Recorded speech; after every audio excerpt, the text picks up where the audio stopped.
Alright, starting out with, we can always get a lot of Kais, as you would expect in XRD. Your standard but solid. And BedMan's always tricky, so I'm excited to see how Sugar Lumps plays against Luna, but Luna already just happy to get that knockdown set up, the charged stun edge, and we're off to the races. Yeah, that's not quite going to connect right there for Luna, but, you know, right back in it, immediately pushing Sugar Lumps to the corner. Oh, then immediately just getting a burst out of the bed press. Now we're doing some loops. Life totaled up even, but this is a great spot for Luna. Just having meter, good spot for the normals. But Sugar Lumps gets an air dash out, and now we can set up some of the deja vu. Yes, and once BedMan gets started, if you're not fully aware of how to interact with a lot of the tasks, right, you might find yourself losing games very quickly. But Luna navigating out of these, for the most part, pretty well. And once again, pushing Sugar Lumps back to the corner, and he gets the burst out. Alright, so still a lead for Sugar Lumps. All this meter too. Almost had the conversion, but Trade's gonna take it. So Sugar Lumps just better placement of combos, was under pressure early on, but maximizing damage and opportunities and already getting things started by taking Luna's burst. Yes, and you know, Sugar Lumps finding plenty of damage early on, closing out the round, and we're still back into it. BedMan actually chunks away a Kai pretty quickly too.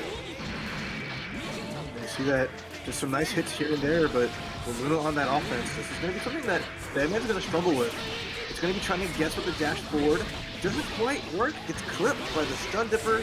Ankles shattered. Damage coming out. Luna with the setup catches the mash out, and this should be the round. Yep. Kai, a common character, widely regarded as a simpler character, also has some of the most effective game plan in the game. So there's no wonder why you see plenty of them, but to see, you know, good Kai play all around is fantastic. Oh yeah, for sure. And already Luna with the burst from Sugar Lumps, nice big punish in the corner you go. And BedMan with no way out. No meter for a blitz, no meter for dead angles, so it's going to have to take all this pressure standing low on the empty jump, and now one touch away from Luna finishing the job. And 5D gonna connect into IK. It's optimal. What can we say?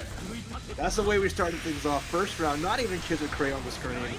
Luna making a statement, showing with the IK activation in the second round they won, and then going forward in the finale, just trying to assert dominance over Sugar Lumps. Let them know that Luna is here.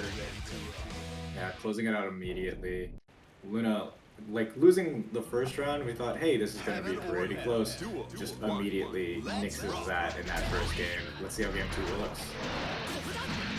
Yeah, I like Sugar Lumps early on, but that deja vu getting punished, trying to just replay some specials here, but it's hard with Luna just being a lot more on the offense side. Tried to stop the bad press, instead gets the burst punished. A little bit of damage here, still pretty even, but we've seen how Luna effectively holds down this momentum. And Sugar Lumps actually decided to do like a late bed press there, which actually baited out the BB. Still ending up in the corner right there underneath Kai's set plate, but gets the throw to turn everything around possibly. Oh, I like the double IBs on the bed press. Drop the combo on Sugar Lumps, so Luna now just setting up the one touch instead. Didn't get through the charged stun edge, now this puts Luna on match point. CSE, like, you gotta block it, but sometimes it feels so bad to block it because you know you're gonna be taking chip damage or throwing away meter. Yeah, and when you're a BedMan, you have to use that FD effectively and get through it. But again, this time another stun dipper. Luna just finding little hits to get things going and it's working out. Sugar Lumps using the FD in the corner. It's a little rough. It only reduces chip. It's not going to push Kai really effectively away. But at least finds a 2D. Uses the 2H to try to get some space. But the stun dipper counter hit again. Luna's choices for calling out the spacing, getting punished has been really good so far. Yeah, and it looks like most of the hits that Luna is getting is like actually counter hits. So these are large conversions to begin with, or simple ones that lead to quite a bit of damage, and that's going to close it out. That's a very quick game too for Luna. I love that little conversion in the air, getting the jumping slash into the jump JP. Viro there, we have plenty of codes to use. We're at $28. A big thank you to Trash Can Magic for the $25.25 direct donation. So much love to you. And with the 43 code, just log in the Maturino link. use those free codes by logging in. And if you want to donate directly, it is always appreciated to get these players paid. Yeah, absolutely. The match arena is so important, right? It's free money to the players if you're able to click those codes. So just go wild, mash the button. We're seeing some little bit of mashing. I love that Hawk Baker call out on the air dash. Muddy really controlling the space effectively, making sure GlacialReign doesn't get any good positions, and the counter hit jump D, good amount of damage. Has meter for Ride the Lightning. We're gonna close it out here. And that JD conversion is so effective, right? As a Sin player, that's like your favorite thing to see. It just like guarantees, number one, they're going to the rest of the corner. Number two, you're getting that knockdown setup that you're looking for to begin with. That was really nice.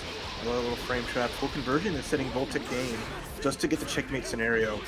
GlacialReign just really has not found any pressure, but there you go. Air dash jump K, good jumps, but a great burst from Muddy to put GlacialReign back in the corner.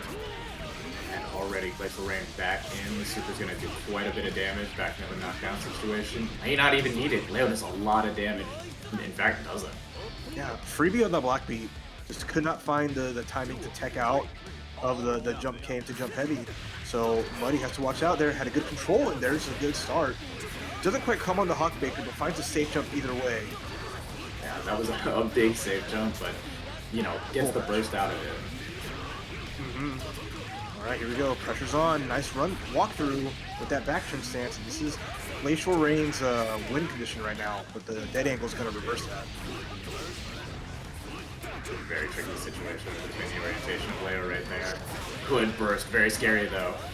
With a bull bash! Yep. Huge damage on there with all the meter here. Going to get some food just to be safe. Avoiding the Eisenstern too. I like that spacing that Muddy's chosen. RC 6 heavy. Didn't get any more conversion after that. Still have some calories left and is a life lead. So this is a good spot for him with the cross up. Wow. That cross up JH getting the full conversion that Muddy needed, closing it out. Game 1 going to him. This is a good match. Already, like, we're seeing great XRD play off the rip. Yeah, everyone looking pretty clean. The confirmers are nice. The reads on player tendencies. Like, you're seeing Muddy making a lot of callouts on offense. GlacialReign's not biting much of the time, but it's putting GlacialReign in a spot where it's like, I have to be careful because Muddy is calling stuff out. Like, you see the Hawk Baker there, the air dash backwards to avoid the Eisenstern. Beautiful stuff. And then a jump heavy like that and cross up. Oh my goodness. Muddy's feeling himself. And that's good stuff. Like, that's exactly what you want to see from players in this game. It takes a lot of confidence to be able to operate some of these interactions in these matchups. So, to feel confident and to be able to do the coolest stuff, right? So exciting. Alright, this time GlacialReign with a small life lead here. He's getting the back turn pressure going. Crouch confirmed. Good damage. One touch scenario here with the YRC. And that'll do with the crossover. Nice. From GlacialReign answering back. You are not immune to Leo cross-ups with the walkthroughs. It's so difficult to deal with this character, even if you practice defensively. Yeah, the worry part is like you mistime anything when he tries to run through you. You get hit by walk back K, and you can't throw it, so you're just trying to mash, get blown up. But speaking of blow-ups, so Muddy with a great corner confirmed knockdown into Voltic Dane. Gonna get a little bit of food, and the whip D didn't quite work out, but still in a good position because of keeping the space. So the benefit of doing super there instead of like just raw eating, right, is you spend the meter to keep them locked down, but you don't give up any tension. And with this, he's gonna close it. Oh, I spoke too soon. I was hoping for the air ride the lightning. Got the Voltic Dane in the air. Meter gone, and now you're in the corner here with the... Ooh, we got a Blitz War. Muddy sitting on exactly one special move before going to fall out. Oh, what a counter hit. There's a slight burst bait there. This is a situation that Muddy has to find a way out of. There is the RC to block the burst, and GlacialReign with a sliver of life. What a comeback. Yes, like I said, immediately out of the gate, players are playing very strong, right? Very, you know, consistent. It looks like we're seeing like big conversions outside of that singular drop on the Voltic Dane. I thought that was 100% going to connect right there too. Yeah, just unfortunate.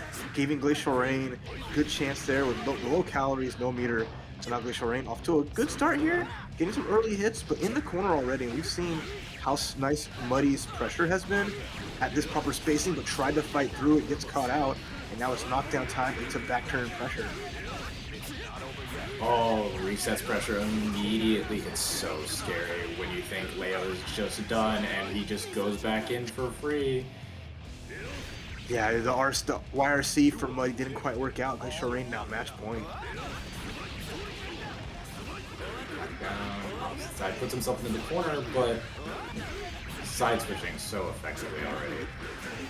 Yeah, Muddy just not got a hawk maker, but didn't cancel it, so it's a free punish here for GlacialReign, who's now catches the backdash, burst super, and should be enough to finish the job. Yeah, and Leo burst super already. The regular version does so much damage to just like the May had a May and Alphel, and now Hehyun is their go-to. We'll see what they do against Solstice. It's gonna be a match of who can get the knockdowns and set stuff up. My experience playing Ana, it's been mostly Hehyun at this point, but we've seen a variety of characters as well. How do they deal with the Ramlethal pressure that's incoming? That's the tough part, right? You got a burst that's like one way out, and you'll get the burst backs against Ramlethal, no problem. But just like, if you don't have the space to set up the orb, it's really hard to challenge past the sword unless you have the perfect game plan of knocking them out. So it seems like it's going to be just a game of who can get that knockdown first and how can Ana get around the sword normals. The sword normal is so effective at just like reaching through where Hehyun wants to place ball to begin with, and you're seeing Solstice kind of roll with that at this time. Yeah, even there, finds a way out. It's at least a little something. It's going to put on some pressure here at the corner, and Solstice having to block. One good counter hit can get some good damage, but the 6P from Solstice finds its mark. Hehyun also able to build up risk with these like extended pressure situations using the axe kick, but you know, if this character gets locked down by swords, it feels like a nightmare. Yeah, there's a chance. Wait a minute. We got the heavy orb, no knockdown, but oh, that's a huge hit into a knockdown situation. Goes for dust into the low. Nice block from Solstice. Such a tricky situation to deal with. Orb out. Still a nice advantage. Gets. Oh, unfortunate. Far S will do it. Ana was starting to bring that back up. It's just, it was so many little hits. Wasn't able to get a full combo into Hayabusa. And you know that's like where the money is with the Hehyun combo. So Solstice avoiding being put in a dire situation or where they have to be forced to use a burst. Yeah, and Solstice recognizing that you could just be patient in that situation and use the sword normal poke out at the right moment, does so and finds the win from it. Okay, round start with that far slash. Ana getting pushed into the corner a little by little, but runs away. The cross-up hits. Not a bad Big position. counter hit Swords. right there. Needed to burst immediately. Yeah. The effective use of the red ball, like pulling Solstice all the way back in. Just barely with sword there, no punish to follow it. TRC to chase down the IAD back. Set play begins. Big counter hit. This is gonna loop.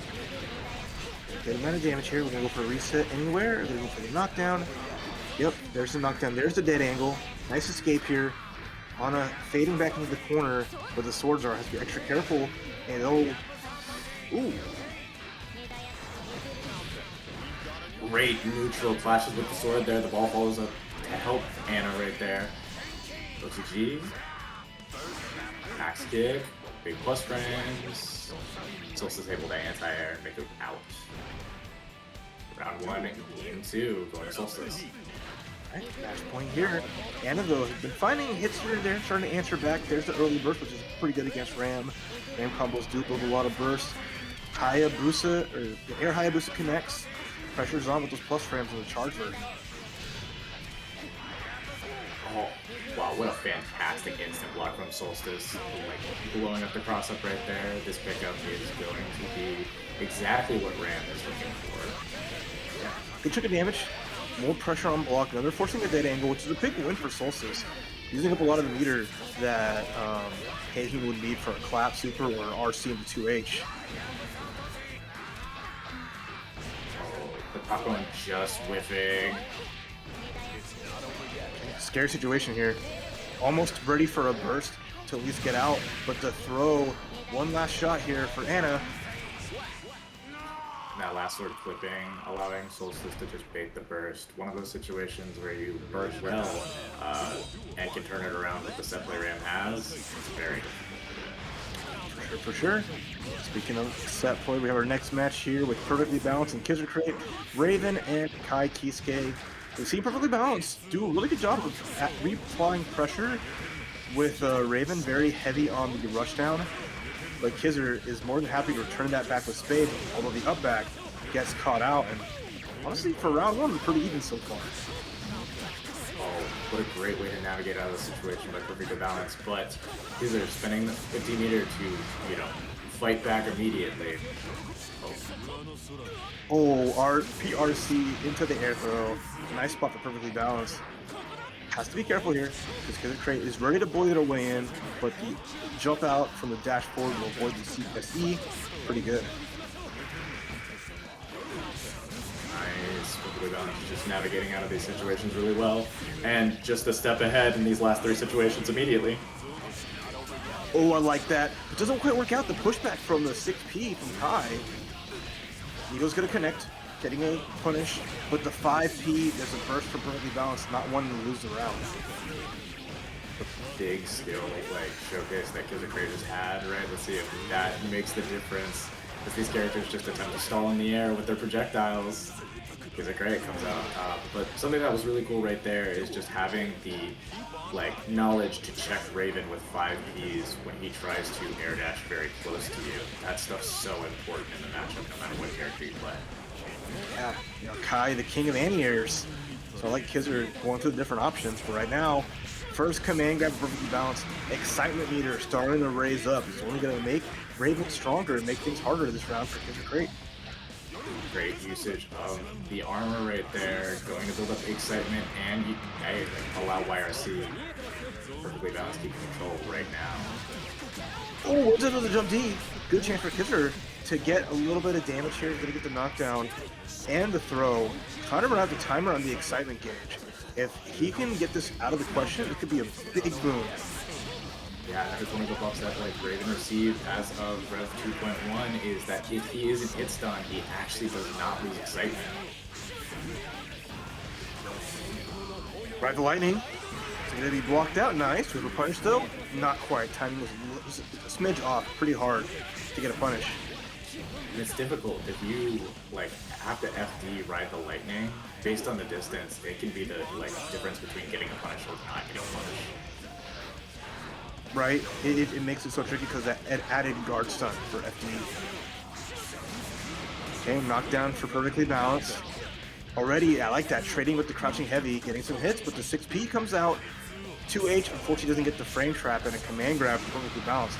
He's gonna get this show on the road. Oh, it looked like he was baiting that exact situation, but I wasn't able to react to it. Seeing a little bit of leapfrog right now in the corner. Nice, again, jump D catches, perfectly balanced, trying to get zesty with that pressure.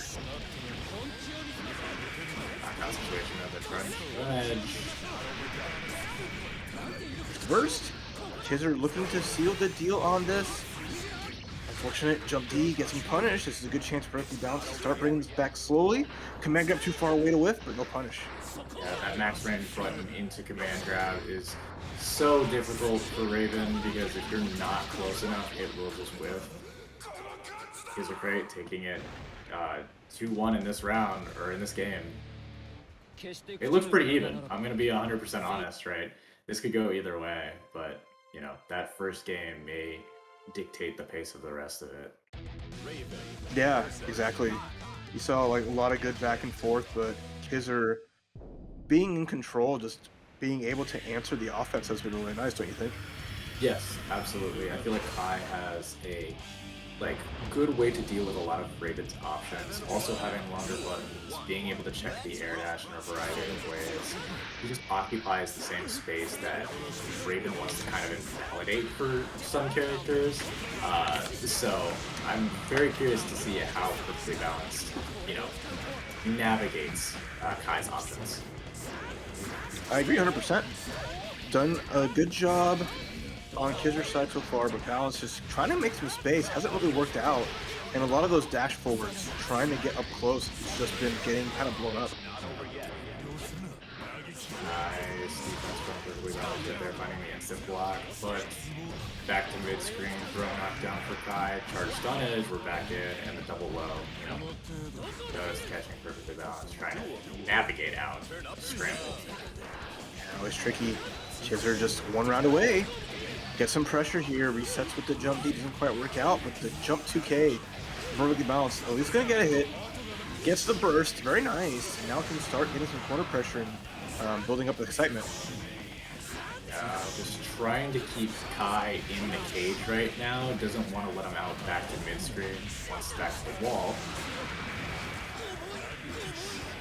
Working out pretty good so far. I like that. Absorbs the stun edge. You see how much excitement you got from that. And now this is a great position. Yeah, the beauty of using specifically the armor stance in that situation is if you're sitting on 25 meter, you can immediately absorb the hit YRC and then figure out what your punish looks like from there. So if Kizzer decides to overcommit immediately after, perfectly balanced has him on down. Yeah, good up, perfectly balanced. To bring this back around, you mentioned it was pretty even between these two, and with this game 2 going 1-1 so far, Huge dash anyone's forward, game. 6 speed.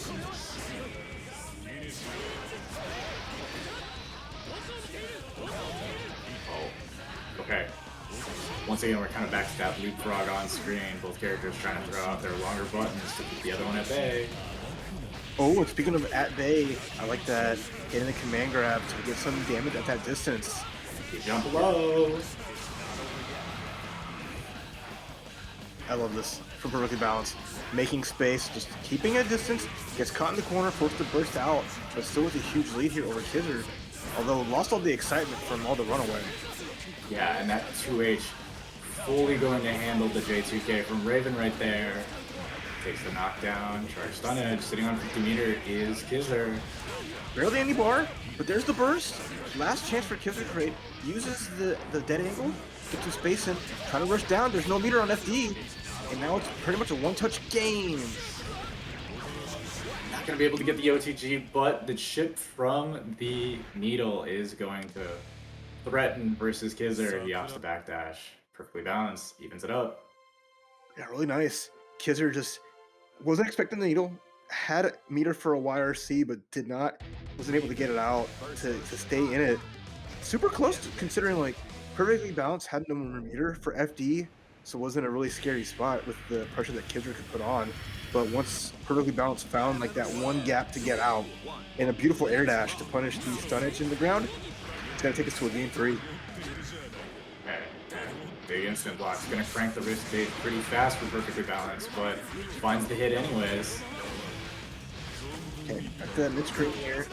I like that perfectly balanced. Using those Raven normals effectively. The jump dust, some strong button, far slash really good. And the stance YRC has been working super well. Really like the game plan from perfectly balanced. Finds a lead and then immediately just forces you to come at him, right?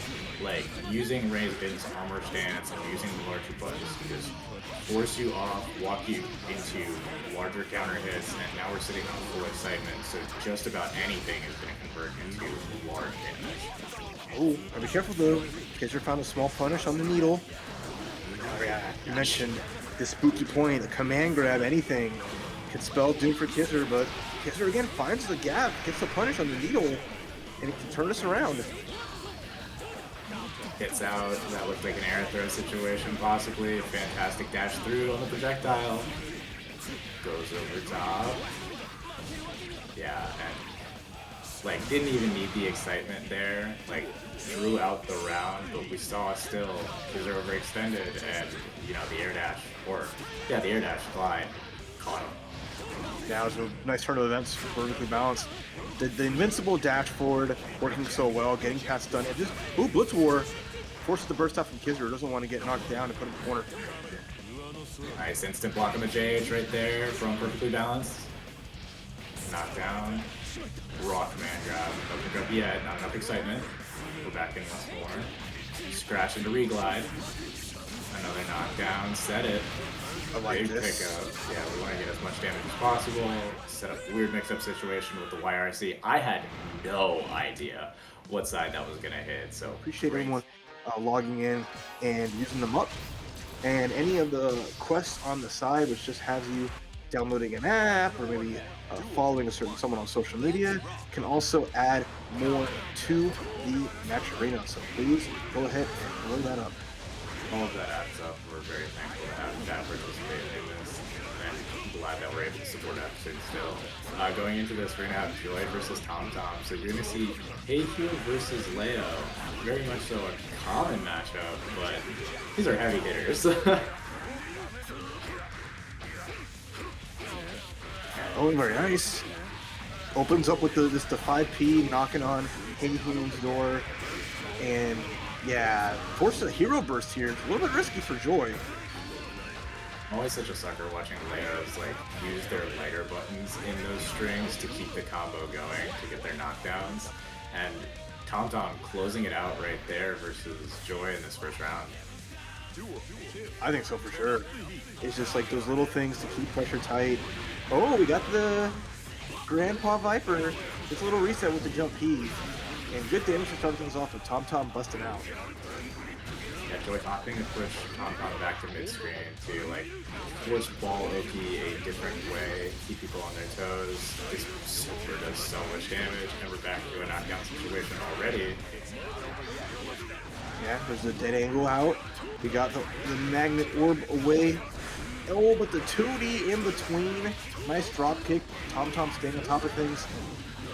Great delayed burst from Joy.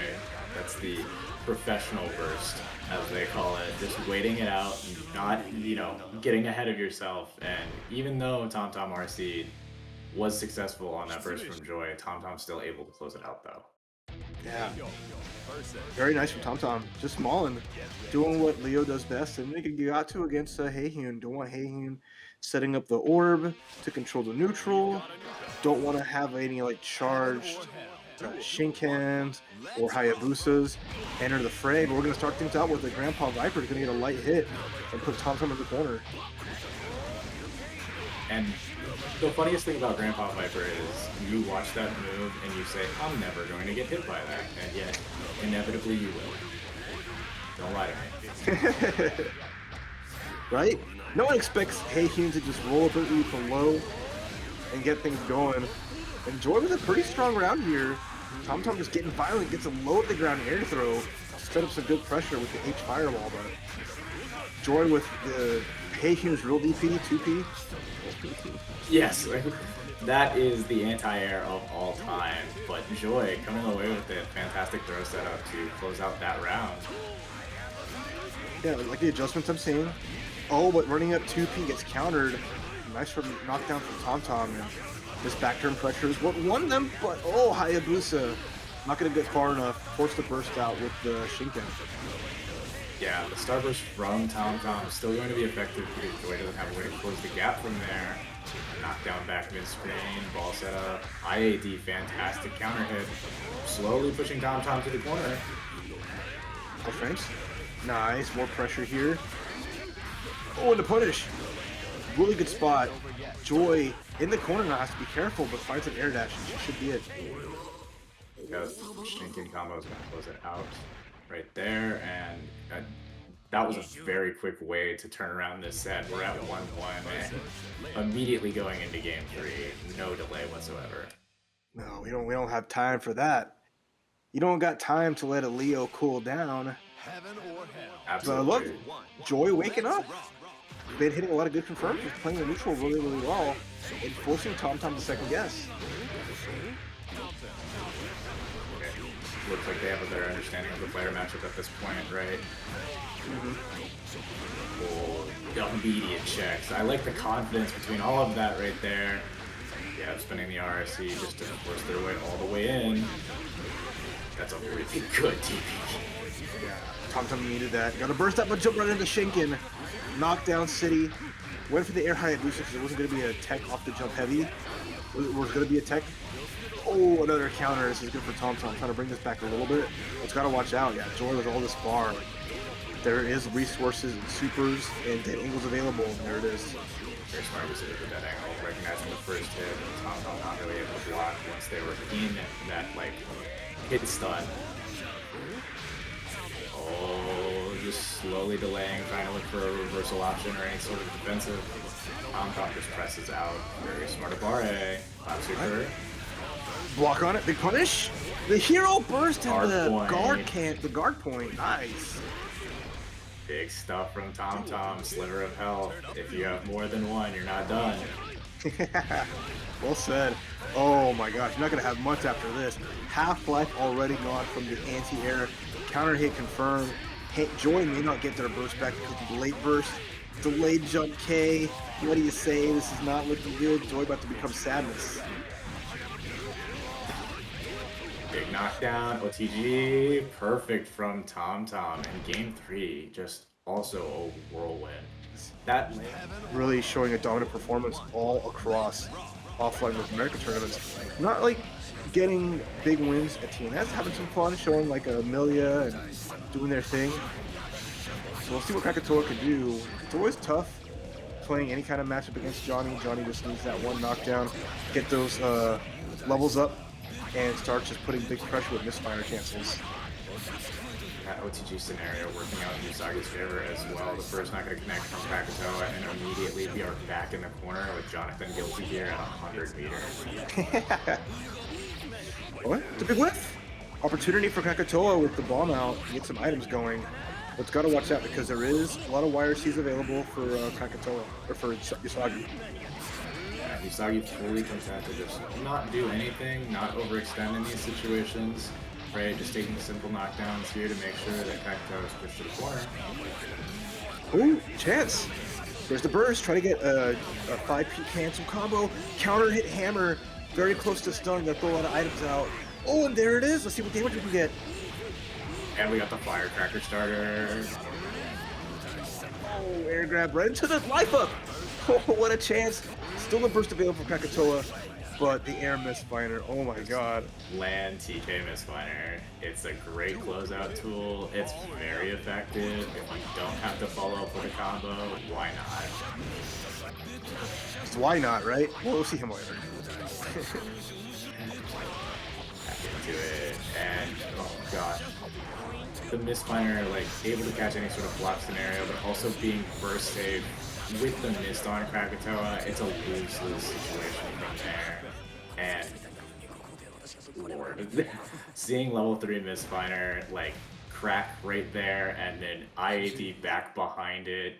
This character is so horrifying to deal with under pressure, especially if he has meter advantage. Yeah, you get cornered and there is at least level 2, level 3 misfire. You are just praying that you don't get opened up, but then you start getting thrown and losing all your life from that too. So it's just like blocking is so not effective against Johnny, but you have to. Krackatoa is still holding his own very clearly. Knockdown from Yousagi right here. Great gold burst. This could turn the entire set. Let's see how this goes for Krackatoa. What does this meter spend look like? Yeah, I like him not immediately going for the item super and throwing it away. It's going to be good to confirm stuff like this, right? Great RC, getting the knockdown. Not great items. The donut is like okay, but you want later. You want hammers, you want bombs, you want meteors. Immediate counter hit JJ. Staggering pressure appropriately so the bomb will actually do the work for you on the reset. Okay, this should be the round. Nice. Krackatoa off the gold burst. Just patience, good items, and the anti-airs made it work. And you saw Yousagi get hit by poison right there, and I know everybody feels the pain of like when you get hit by poison and your opponent follows up with like the next combo or pressure, you're like, this is agonizing. Like, I do not want to be in this scenario. Not at all, especially when it's a one touch and Chip will do it, but good lead for Krackatoa, I say that, but the punt connects. Krackatoa in the corner. Very effective movement so far from Krackatoa. He's waiting for Johnny to say his name. Yousagi with a nice combo in the corner, but misses the Divine Blade, sorry, the Zwei. Okay, out, gets the item toss. Oh, and the black hole actually able to pull that anti-air far enough away for the jump in to hit. Krackatoa comes away in game 2. I loved the jump D cross up because of the black hole, and it does affect Faust slightly, so it just made that situation really funny and able to get the hit off that. Krackatoa, very creative. One of the most creative Faust you'll see, utilizing the items super effectively in different ways that you don't expect. But Yousagi doesn't care about any of that, just wants to get these hits in, get the levels up with coins, and put on this heavy pressure like so. It looked like in that very first interaction that Krackatoa jumped forward and tried to do like an empty cancel of some sort, but ran out of meter and ended up being defenseless versus any ground. But immediately Yousagi capitalizes, and this round is already over. One interaction. Just well, from Krackatoa, none, right? You try to jump and that was it. You do like a basic action, 2S to start things. Yousagi already getting this level 2 misfinder, and watch as Faust's health starts to evaporate. Johnny melts all characters like indiscriminately. He does not care who you are. He is going to do too much damage, and he's going to build your risk meter just to make it higher. Good burst from Krackatoa. This is a last stand situation. It's why RC connects. Yousagi wins 2-1. And we had such a good showing from Krackatoa and nothing to do with it. But it's never easy maneuvering a character that's such high execution. But we'll see how Zwei performs here versus Puddles. Ramlethal versus Johnny. You know, Zwei, another US's best Johnny players. Different flavor compared to Yousagi, but still really good. But although Puddles, California versus Florida on this one, so Zwei versus Puddles should be interesting. Puddles, I know, has played with Yousagi for a consistent amount of time, so what does this look like in the matchup between these two players? Where does the experience come from? Yeah, there's always a hard part too, right? How do you adapt to a different version of Naruto? You're used to Yousagi, sure, so now you have to like get used to Zwei's rhythm and then match it. And when a character like Johnny is so effective and so many versatile options, right? That could be the difference between you going even with someone and you getting smoked by another person. Yeah, for sure. Well, at least there's a good Puddles, gets a knockdown, overhead gets blocked, but the second one, not so much. Looked like there was a delay on that interaction right there to try and bait the burst. Zwei holding burst just long enough to have it be effective, but still, back in the corner, Puddle has Zwei. This is a Guts Crush scenario. Baits the super. Oh no! Not The quite. worst interaction. Gotta know what Johnny's name is. Zwei gets out of this corner. Burst is going to be available for Puddles shortly, but might not have to use it. There's an air throw. And now we're going to spin the win. Okay. All the way, coast to coast, with 5 Ps to follow up. That's all going to be very safe. A very, very good showing from Puddles in that round. One of the best OTGs in the game. It's ridiculous. And that 2D just baiting out the burst. This is the perfect scenario for Puddles right now. Almost no meter on Zwei's end. Yeah, this should be the round. All right, for Puddles. Trance again to finish the job, and a perfect over Zwei to take that first game. Okay, Puddles. That Yousagi practice coming out. Yeah, and it looked more so like when Puddles got ahead, you saw the effectiveness of Ramlethal set play. This character has so many options, and you know, if Zwei isn't aware of exactly where to burst or exactly how to choose the defensive options around it, you just get blown up immediately. For sure. Oh, jump heavy. I like this. Good button placements. Okay. This is the turnaround for Zwei. What does this look like? Saving grace of that, only level 1 misfire, nothing too crazy, so Puddles can take those kind of air hits, doesn't have to get worried about getting knockdowns until we put a Zweihander involved in it. But now they're in the corner, but they get out, nice. That's YRC just whiffing. Good block on the overhead, good block on the second overhead as well. Empty Zwei throw. Man wants his Oreos, what can I say? 3 overheads, another YRC, directly below. Good solid Johnny around here. Zwei just needing any kind of hit. Dead angle though. These Puddles in it, but the finest of mists. Sourced from the Himalayan mountains. Just way too good. Opts to get that coin at the end right there, forces the OTG state. Puddles able to get angle, but because Zwei had like level 3 misfinder on deck, it didn't really matter. The range is just so like good in this matchup. Right? It's like, not like Ram doesn't have range of her own to deal with it. You see like, oh, what an air throw. Wow, that was a beautiful catch. Being able to super jump, like instant block the button, super jump to throw this YRC, that is peak technique in XRD. It shows, yeah, it shows good Guilty Gear throws. It's a very strong fundamental to have, but speaking of grabs, why not realizing, okay, this is one man way back in. If I can force a block, I can force these grabs. You're so worried about the buttons that Johnny can just come back with just throws. Oh, speaking of throws, that burst. Gotta convert off that big counter hit, but we're still just keeping Puddles locked down. Fantastic air throw. Oh wow, the wire or the RRC right there, able to set up like a frame trap scenario where Puddles presses, and before that button can actually come out, just Zwei is winning the situation, getting the counter hit, closing out the round. So game 2, going to Zwei, all tied up. These sets have been awesome. It's for sure. Every match so far has been just really, really fun. And I like that. I mean, Puddles striking first blood against Zwei, so Zwei having to step it up, you know, and showing, you know, the power of it. The innate fear of Johnny taking advantage of it. Oh, there you go. IB the Darlow gets the 5k punish on it. You know, Darlow works pretty well, like sometimes in a combo situation if you have your opponent crouching, but can be ineffective at a lot of points, so be careful. And I like the way that Zwei right now is like contesting the like sword setups, just poking them out every chance that he gets. Okay. Just delay high into walk up throw. Such a scary character, such good decision. Oh, the missed cancel into land throw. That stuff is so gross to deal with. Oh, and that's a big level 3 misfire. We have a little bit of meter here. Double level 3, say my name. The big J, what a round. See, there's like, everyone always said, and always will say, Guilty Gear players just mash on throw. Unless you fight Johnny, then just the fear of God takes over.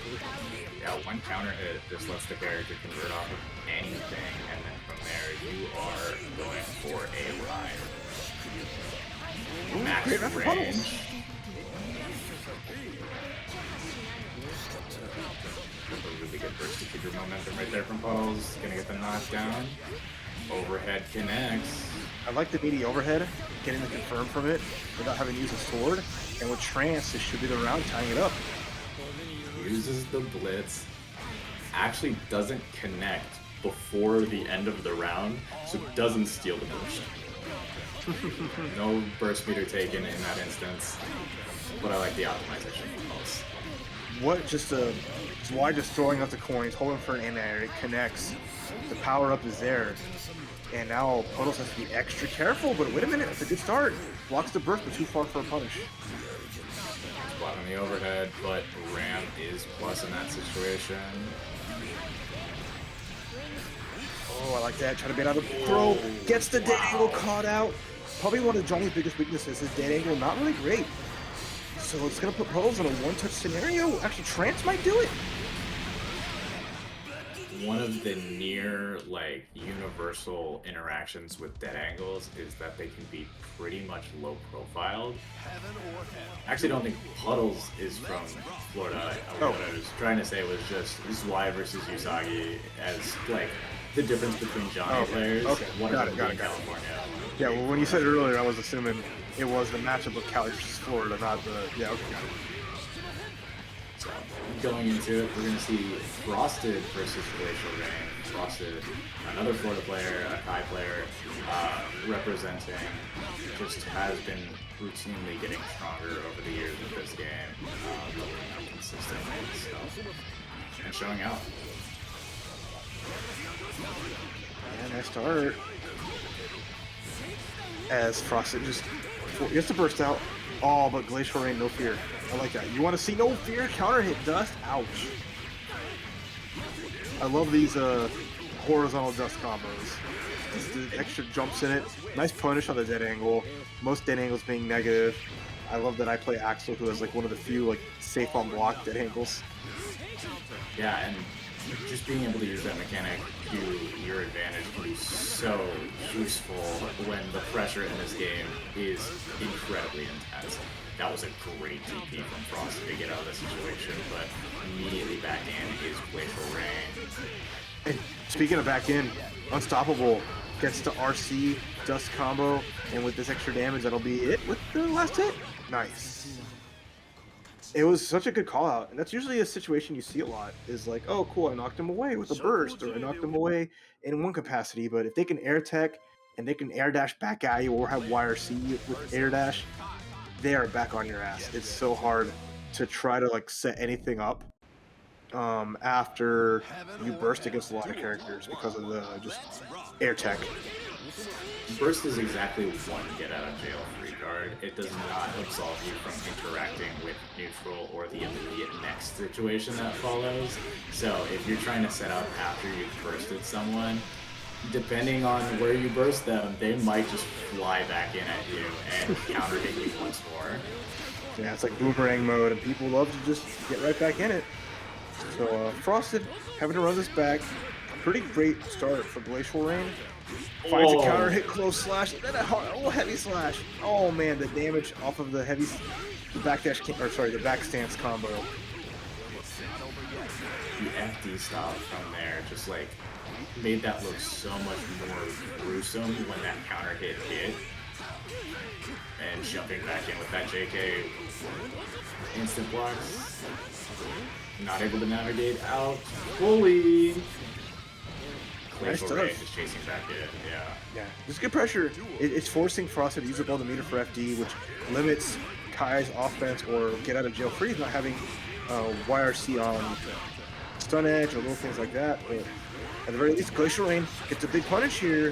Go for the close slash into 6K knockdown. Charge stun edge whiffs, unfortunately timing is a little off, letting GlacialReign out of jail and beats the 2P with the counter. I love that crossover to the corner. Gets the setup. Chol counters the burst. GlacialReign all up in Frost's head. That back turn stance, baiting the burst right there. I do believe I've heard that described as an OS, but it's one of those things where it's so incredibly effective. Leo White fan. So another I think West Coast versus East Coast matchup here. Two very solid players, but Manny definitely one who embraced the wild side, now embraces the set play. Very cerebral and very like fun player to watch because he just has all this moments of genius when he starts getting this pressure and starts feeling really good about like how to approach. Manny is so willing to make like very unique decisions with this character, right? And the style of play that he embodies is different than just about every rated player I've ever seen, which is very cool and very exciting at all times. Once again, You see, like how much movement means to him, right? He's been so slippery with the air dashes, the run unders, getting the punish on the burst by just jumping forward, jumping the orb, and now making sure TomTom has more chances to play. And Raven is just a Ramlethal character by nature, because when he gets the hit, he just knocks you down and just makes you deal with an array of options that aren't natural to most characters' game plans. Okay, though, wait a minute. TomTom with the knockdown. This is a good spot. Blocks the dead angle. Good amount of damage here. TomTom going for the RC to extend it. Knockdown, and now one touch. You gonna go for a grab? No, just run up 2K. We saw like there was a huge amount of damage drop off that followed in that combo post the RC because Raven's guts are the highest in the game. Yeah, worked out really well. Like that. TomTom though, feigning at the distance where he can get grabbed. Now Manny though, huge life lead and holding the corner here against TomToms. Not a bad spot. Plenty of meter for more YRCs. That dash, not getting anti-aired right there. MannyBlaze on the back foot right now. Oh, I love that. Putting the orb there to see if TomTom would air dash in. TomTom does force the block, and now Manny getting little damage here left and right. YRC air throw, such a good tool. Spend the 25 meter, get your knockdown. Beautiful run under. Watch out though. There is meter on Manny's side. Gets caught low. TomTom fought this back from points like this. Oh, what a beautiful delayed air dash. Oh my goodness.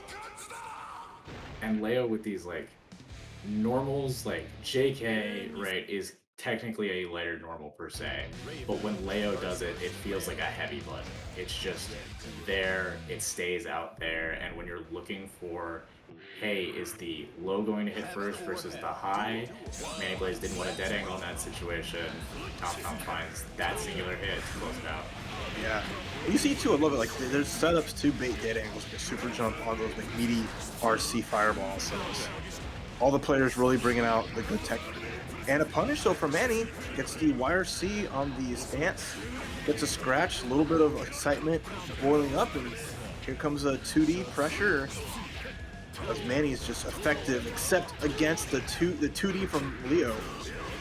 Yeah, the 2D counter hitting the actual command grab right there, and that scratch active long enough to keep TomTom away from him. Oh, these guys are slugging now. Oh, what a beautiful Great art. throw. IB on point, and the jumping even better from Manny. Building excitement off that command grab. Confirm. RC, knocking on Manny's door, but Manny's IB into mash, beautiful. Catching like the 5K or the close slash into forward heavy. It's as scary as it is to have Leo on top of you pressing heavy buttons and big specials, right? You have to know how to alarm it. You have to be willing to kind of stick your neck out at times to make sure that he doesn't get away with free pressure. Yeah, oh, like that, no free fireballs even. Dashing right through, Manny in and out, just to make sure highs and serves with the meter available don't connect, and Manny slowly getting a handle on this round here. Oh, wow, what a great confirm off of the 2H and a super, and that's a throw bait right there. Near max excitement. Ball coming out that's going to do more hits than usual, doesn't find the burst bait. YRC is the YRC and closes it out after, you know, the ball just connects to get the command grab. That was so smart. Manny's meter usage so prevalent in both sets and so both games so far. The decision to like win a YRC, always like committing to options and reacting accordingly when YRC is available, just to keep Raven safe and not take any accidental damage when TomTom decides to really rush in, either on the ground or in the air. I really like the tempo switch that MannyBlaze is like applying between, you know, partially being runaway or keeping max distance and finding the longest buttons to dashing through fireballs or, you know, going over the top of TomTom's like setups or neutral game. Oh no. All those fireballs absorb, all that white light is lost. Manny managed to find an IB into big damage, and full excitement is going to honestly be a lot of damage here for MannyBlaze. Yeah, any command grab at this point is going to combo into something else, right, that allows Manny to either This is going to do so much damage. This is Hellfire Max Excitement Super. TomTom's life dropping so big. That's a good chunk. But now Manny has to find a way to close this out. And a punish here. No, there it is. Speaking of punishes, get it back throw. It's a great YRC from TomTom, but the defense from MannyBlaze too good. And now sitting on 100 meter. Spends the super. Oh, ho, ho, ho, ho. What a hero, my man Manny, knowing gold burst only could be air throwable. There's no punishing it if it comes out. So TomTom now on the back foot as Manny looking to close this out with a big gamble. Big damage so far from TomTom, putting Raven at just about half life. Here we go, Heavy Fireball going to do a lot of the work trying to keep Raven's movement options at a minimum. What a great backdash to close slash. TomTom been on point with it. Catches the heavy slash. Oh, but the run in again, going through the normals. Manny not down or out, but the counter blowing up the fireball, avoiding getting hit. Manny happy to keep matching 2H. It was so smart from TomTom using the guaranteed invincibility from that interaction, just by doing it a second and a third time. Oh, this is still a good round for Manny. All this excitement, catches the backdash, almost a full confirm, but the air throw. One command grab, one hit away, that'll do it with the meaty orb in play. The Birdman taking it 2-1. Good stuff, MannyBlaze. You go back, you watch the VOD, like the replay saved on your console, and you check the inputs. I was like, I have to know exactly what you did there to call me out in that situation. All right, so we got losers qualifier action here as we're going versus Frosted versus Joy. That backdash was incredible from Frosted to blow up the Hayabusa. That's a very tight interaction that adjusts based on how long he holds the Hayabusa. But Joy is still doing immense damage very quickly early on. So much to worry about. Your mental stack against Hagen so high. You got orbs, balls, Hayabusas, Shinkins. What a YRC in.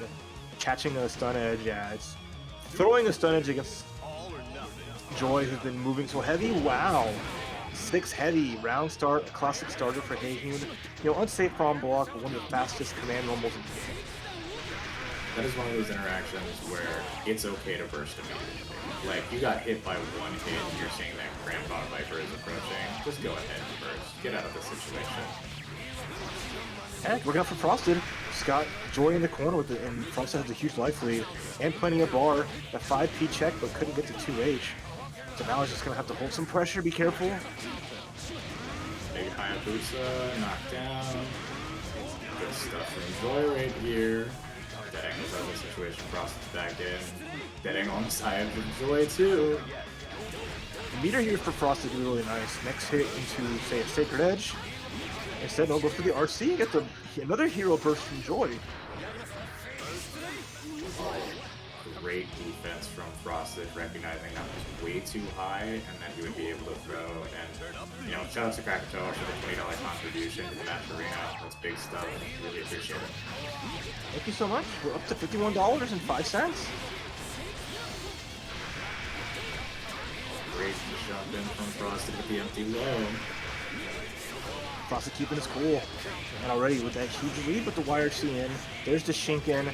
Hard knockdown. Oh, try to extend it with the little other extra Shinken. Didn't quite work out. Oh, YRC. RC does not block the burst. Joy at a big deficit here, but the 2H going to catch a whiff of jump heavy.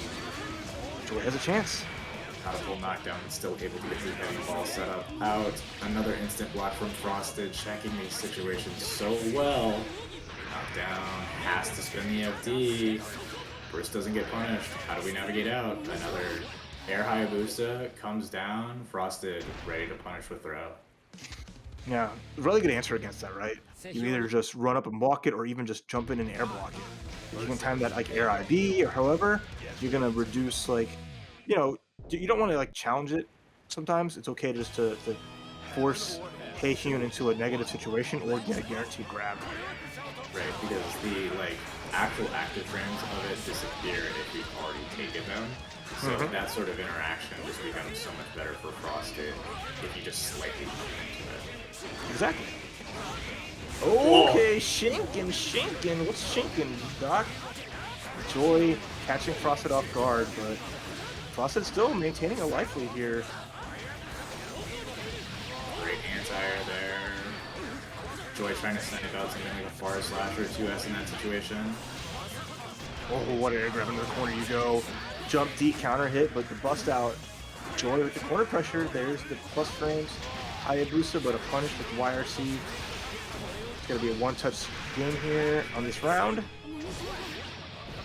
Yeah, powered up charge stun edge, YRC, Frosted, able to lock down Joy, no meter really. You know, it's a win-win situation for the Kai player there. And you see round 2 starting the same way the first round 2 did with the 6 heavy. That time Frosted ready for it. Takes the burst from Joy. It's going to be a nice hard knockdown here. Frosted ready to take the set. Nice confirm off the end here. All this meter. This might spell doom for Joy, who busts out with the heavy on the air tech. Joy just a bit too high for Frosted to convert off the combo. And still, after the YRC, Frosted finds the air throw there, closes it out 2-0. Yeah, good, clean Kai play. In a ground war, if you don't have like either immense speed or good air game, it's an uphill battle. I love that the game like tried to teach you like an answer and like you like, hey, here's how to beat certain things, but it's like Kai's Far Slash, just 6p. Yeah, I wish. Okay, right. buddy, sort of deal. Right. Solstice and Box. So we saw Solstice get sent to losers by GlacialReign, 2-1. So now this is Solstice having to fight another Leo, trying to get revenge for the loss against GlacialReign. This is one of those characters, right? Like, Rain doesn't have particularly a lot of health, and Leo does a lot of damage off of just singular hits. The range that Leo has with these tonsils, right, on his heavy buttons, and the ability to lock Ram down a character with almost no defensive options whatsoever, it feels very difficult if you don't immediately go directly into set play. But Solstice up around already, and TomTom just kind of beating the brakes off the character like I was mentioning. I saw Box earlier, so I was like, wait a minute, and then we got it right. TomTom the Box. So, you know, this is another top 8 qualifier. We saw TomTom in a close one against MannyBlaze. I think knocking Solstice out of top 8, a top 8 picture, is a big win, so let's see if TomTom can follow up. It's one of those things where if it happens, right, it feels really bad to lose the same character twice in one tournament. But Solstice holding his own already, definitely not out of it. Well, I like that re-jump pressure. Great mash out from Solstice. Just wants to go back to mid-screen. Try to keep TomTom at bay. Knockdown, re-pressure off the same sword hit. This is a one interaction mix-up. Yeah. I love that. Using overheads against charge characters, kind of a classic, easy trick of saying, "Hey, I know you're charging your flash. You want to bust out, but if I put out an overhead and you're holding down back, you better pray you let that thing rip, or you got." Yeah, because oftentimes when you're playing a charge character, right, you're specifically looking for them to jump, leave the ground. Character that doesn't leave the ground, hit you with a high. Adds a whole nother layer to it that makes it difficult for anyone to deal with. Great with punish. Yeah, the far heavy from Leo has been really good at just catching Solstice here and there. Those lingering hurt boxes. Definitely a weakness. Sometimes when you're trying to play neutral against a character like Leo. Solstice with a life lead. Gets a grab, throwing out one of TomTom's normals, but TomTom, wake up 2H, okay. Nice neutral, just letting the sword set do the work for him. If this doesn't kill, it displays. And with Trance is like one of the best supers at finishing around, just crushing guts like no one's business with so many hits. TomTom has to find a rhythm, has to get some momentum. Classic burst on the Rekka, but the anti-air not gonna get something after it, but at least TomTom has a huge lead. And the beauty of like trance in that situation is that you can 5P behind it, and 5P is also burst safe, but looking into this, Solstice on the back foot very clearly as TomTom, huge advantage, another, maybe, no, it's going to be one more interaction after this. I like that. Solstice jumping out, there's a blitz, that gets blown up, TomTom in the corner here, not going to burst the dust. What an opportunity, because you'd almost guarantee to get a burst back against Ramlethal. I'd like to hope that, but TomTom being extra safe with it, is that going to be their downfall? Yeah, nice blocks, and there it is. Nice bust out. You saw Solstice up back to try to get a sword set up, but without FD and in recovery, TomTom finds a hit, keeps the burst, and stays alive. Great decision from TomTom, just to be patient right there, and the H. Eisenstrom, you know, really blowing Ram out of the air, but Solstice right back in, and we're into set plate situations already. After 5D, Ram just builds so much meter. Should be it with trance. Yep. I don't see any way out of this. There it is. Well done. You got your burst back, it doesn't matter. That it seals the deal so well. Very first game we had on stream, all the way up until now, right? It's been good stuff, and it's nice to see XRD like progress so far in these years. Yeah, people who've been sticking with it, playing it, right? Even without like the best netcode, can enjoy it offline sometimes, and it's like riding a bike sometimes. So KizzerCrate, I mean, so this big match. Prominent Kai player from the Midwest. We have Zwei with Cali, one of the finest. What a FD Ivy gets out of the situation with the bar slash, getting the knockdown. Like they're both just super solid to watch. But, you know, it's why not extra nasty. Bakusai gets out of the corner, ride the lightning. That was an ambitious ride the lightning, but doesn't end in immediate death. So I guess, you know, it worked. If you didn't lose immediately off of it, oh, was it that bad? I guess not. Yeah, you didn't die. You lost all your meter, and yeah, you know, Zwei got the party started. Oh, a rare Johnny Dust. Interesting. Great dash right there from KizzerCrate. Slowly pushing himself out, but IAD back in into throw. Zwei not gonna get the knockdown. Unfortunately, double hit on the Zwei right there. Good spot. Oh, great IAD blitz. Caught KizzerCrate trying to get the air-to-air. Worked out for KizzerCrate either way, but I love the decision making from Zwei. He's gonna get a combo here with O2 Misfinder. Has 2 coins left. Oh, the dash under. But there's only 1 coin left, and it's just level 1 Misfinder here. Big chance for Kizzer to get through. A treasure hunt can save the day here, but I think Zwei is just gonna go for a photo finish.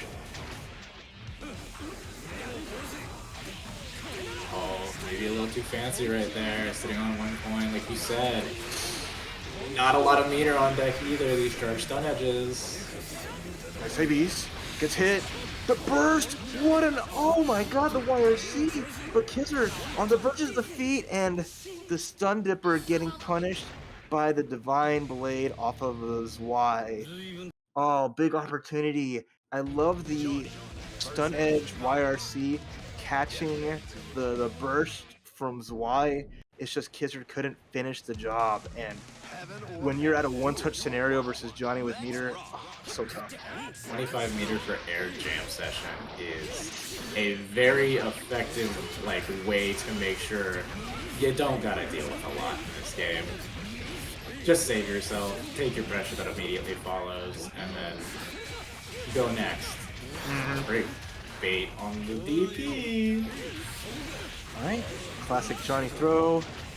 Again, just having all those options, but like the stun dipper on the 6K allows Kizzer to grid out because of those wide bursts, but even though with that, Kizzer back in the corner because Zwei just happy to chase down. I wanted to point out that really quick, there was a very small interaction where Kizzer actually FD'd exactly 1 button and pushed Zwei out so far that he whipped 2 buttons. Unfortunately unable to capitalize, but that is the difference that you need to be aware of to consistently beat Johnny. Still easier said than done. Nice IBs from Zwei. Getting hit by a lot of damage, but the 2H, oh, hit from so far. There's a throw. There's a knockdown from Kizzer, though, who has to. Be careful here, yeah. Didn't keep the offense tight. Huge counter hit right there. Full meter on Jonathan, Guilty Gear's side. This should be one interaction. Air misfiner, land throw. Zwei still fully loaded with the bullet in the chamber. Zwei needs Kizzer needs a miracle here. Oh, it's the air dash. Great patience from Kizzer, just letting the burst happen and taking it away from Zwei right there. All of that meter, it didn't matter. Full stick of butter loss from Zwei. Yeah, that was the second really high up burst that missed from Zwei, really giving KizzerCrate a lot of chances.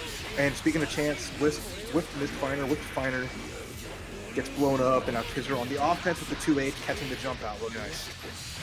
I like that situation, trying to catch Zwei being impatient, forcing a tech scenario.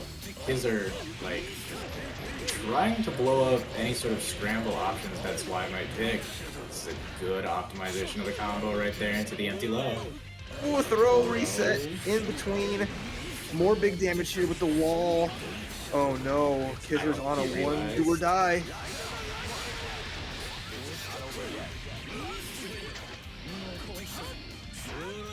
Oh wow. No! Johnny like shrinks sometimes when you see those jump-ins. The so 5P that wasn't just came a out. I'm looking forward to it myself.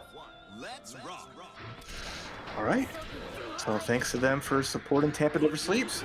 And now it is top 8 time. Puddles versus GlacialReign. Maybe not the Ram you were expecting to see coming out on the winner's side, but Puddles has been on a tear. But GlacialReign even more so. I love the pressure coming out of GlacialReign. These 5Ks just chasing down, making it so these FDs are less effective by always closing the gap and just obliterating Ram in that first round. Big trade already. Great whip punish from GlacialReign, already back in. How does Puddles navigate these situations? Backdash gets caught by the IDJK from Leo, and even after the burst, GlacialReign just continuing to apply pressure, not letting up. Absolutely no oxygen for Puddles right now. Puddles drying up, right? You don't got any room, and that's GlacialReign making a splash. Just that was such a quick 2 rounds. Probably the fastest we've seen so far, and that is just GlacialReign knowing you do not give Ramlethal any room to schmoove or to get anything going. Yeah, GlacialReign making Puddles look frozen right there. As we go into game 2, what does this first interaction look like? Do we see an immediate turnaround? Getting a burst out early, but a lot of these neutral choices, coming in the favor of GlacialReign. Yeah, there's the burst out. Puddles trying to think, okay, do I have a chance to set up? Waited for it. GlacialReign just hops back in after some delay, but at least now Puddles getting the jump, the dust combo. This is a nice win condition setup. There's the overhead, catching standing, but GlacialReign busting out. But another beautiful air throw from Puddles. We saw this in one of their sets of winner's side earlier. Lockdown with trance. Fantastic stuff on Puddles. Like really showing that just using the set play to their advantage, just push, GlacialReign all over the screen, and then spinning the meter. Yeah, I do like that decision making very much so. Set up like the almost unseeable setups with trance. Force the burst out from GlacialReign. Okay, Puddles looking much better than game 1. Getting their bearings and keeping it safe, right? Not overextending, not letting Eisenstern blow them up. Saw a lot of crits come out from both players in that last round, but nothing ending in super clean knockdowns or conversions until Puddles started to quite literally win the game. Oh, great bait on the burst right there from GlacialReign. This is going to be a knockdown into the 1 scenario. Okay, nice shakeout. the can kicks, and I like that, going for one of the strings, catches GlacialReign, Puddles out of the corner, but Puddles has to be extra careful. An air throw, any clean hit might be the end of him. I like Puddles' ability right there to recognize not to overextend in one of those block strings, back up, take a sword, and then, you know, jump back into it. Very good recognition on their end, and that looked like whiff Rekka into 6P. That felt like shades of Strive interaction from there. Yeah, I love that spacing, right, that you saw from Puddles, just to say, I can whiff something, I can still get the anti-air. And, you know, sometimes 6P from Ram doesn't get the job done, but for Puddles and for Solstice, they know how to utilize it very effectively.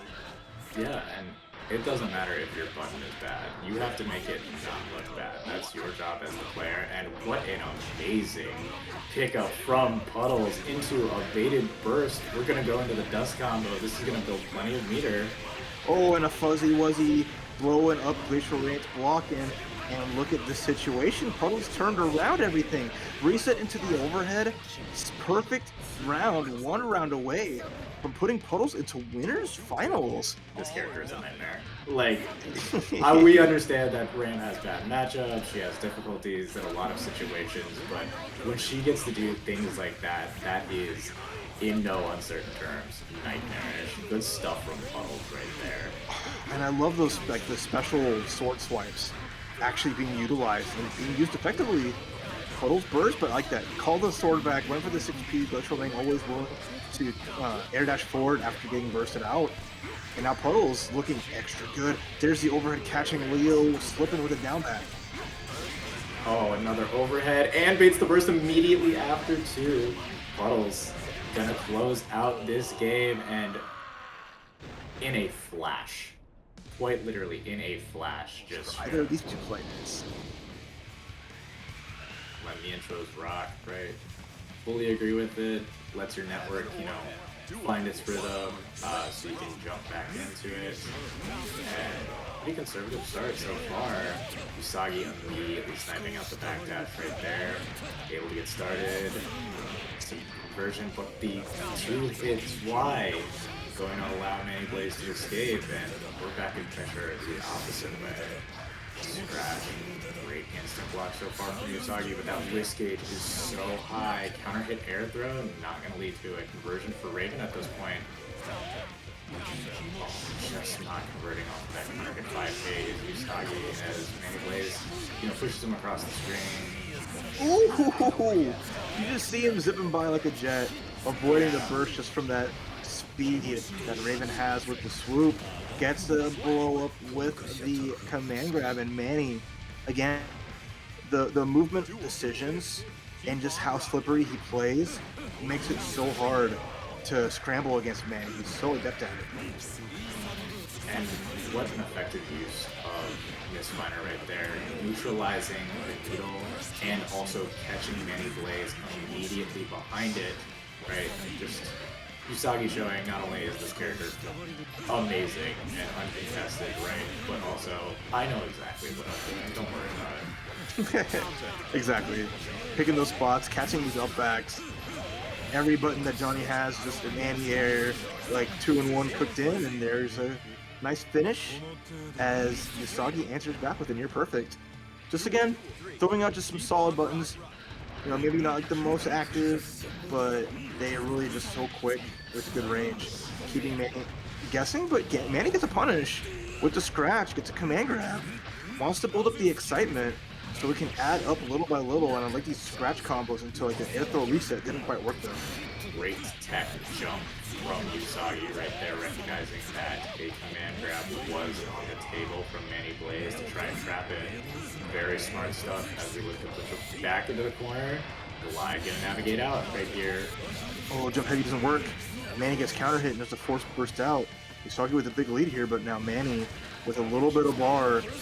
Every time you see those jump heavies, Manny's attempts at air throws, usually the jump heavy will work really well if the air throw misses, but the jump heavies from Johnny answering it. Yousagi was punished on the backdash.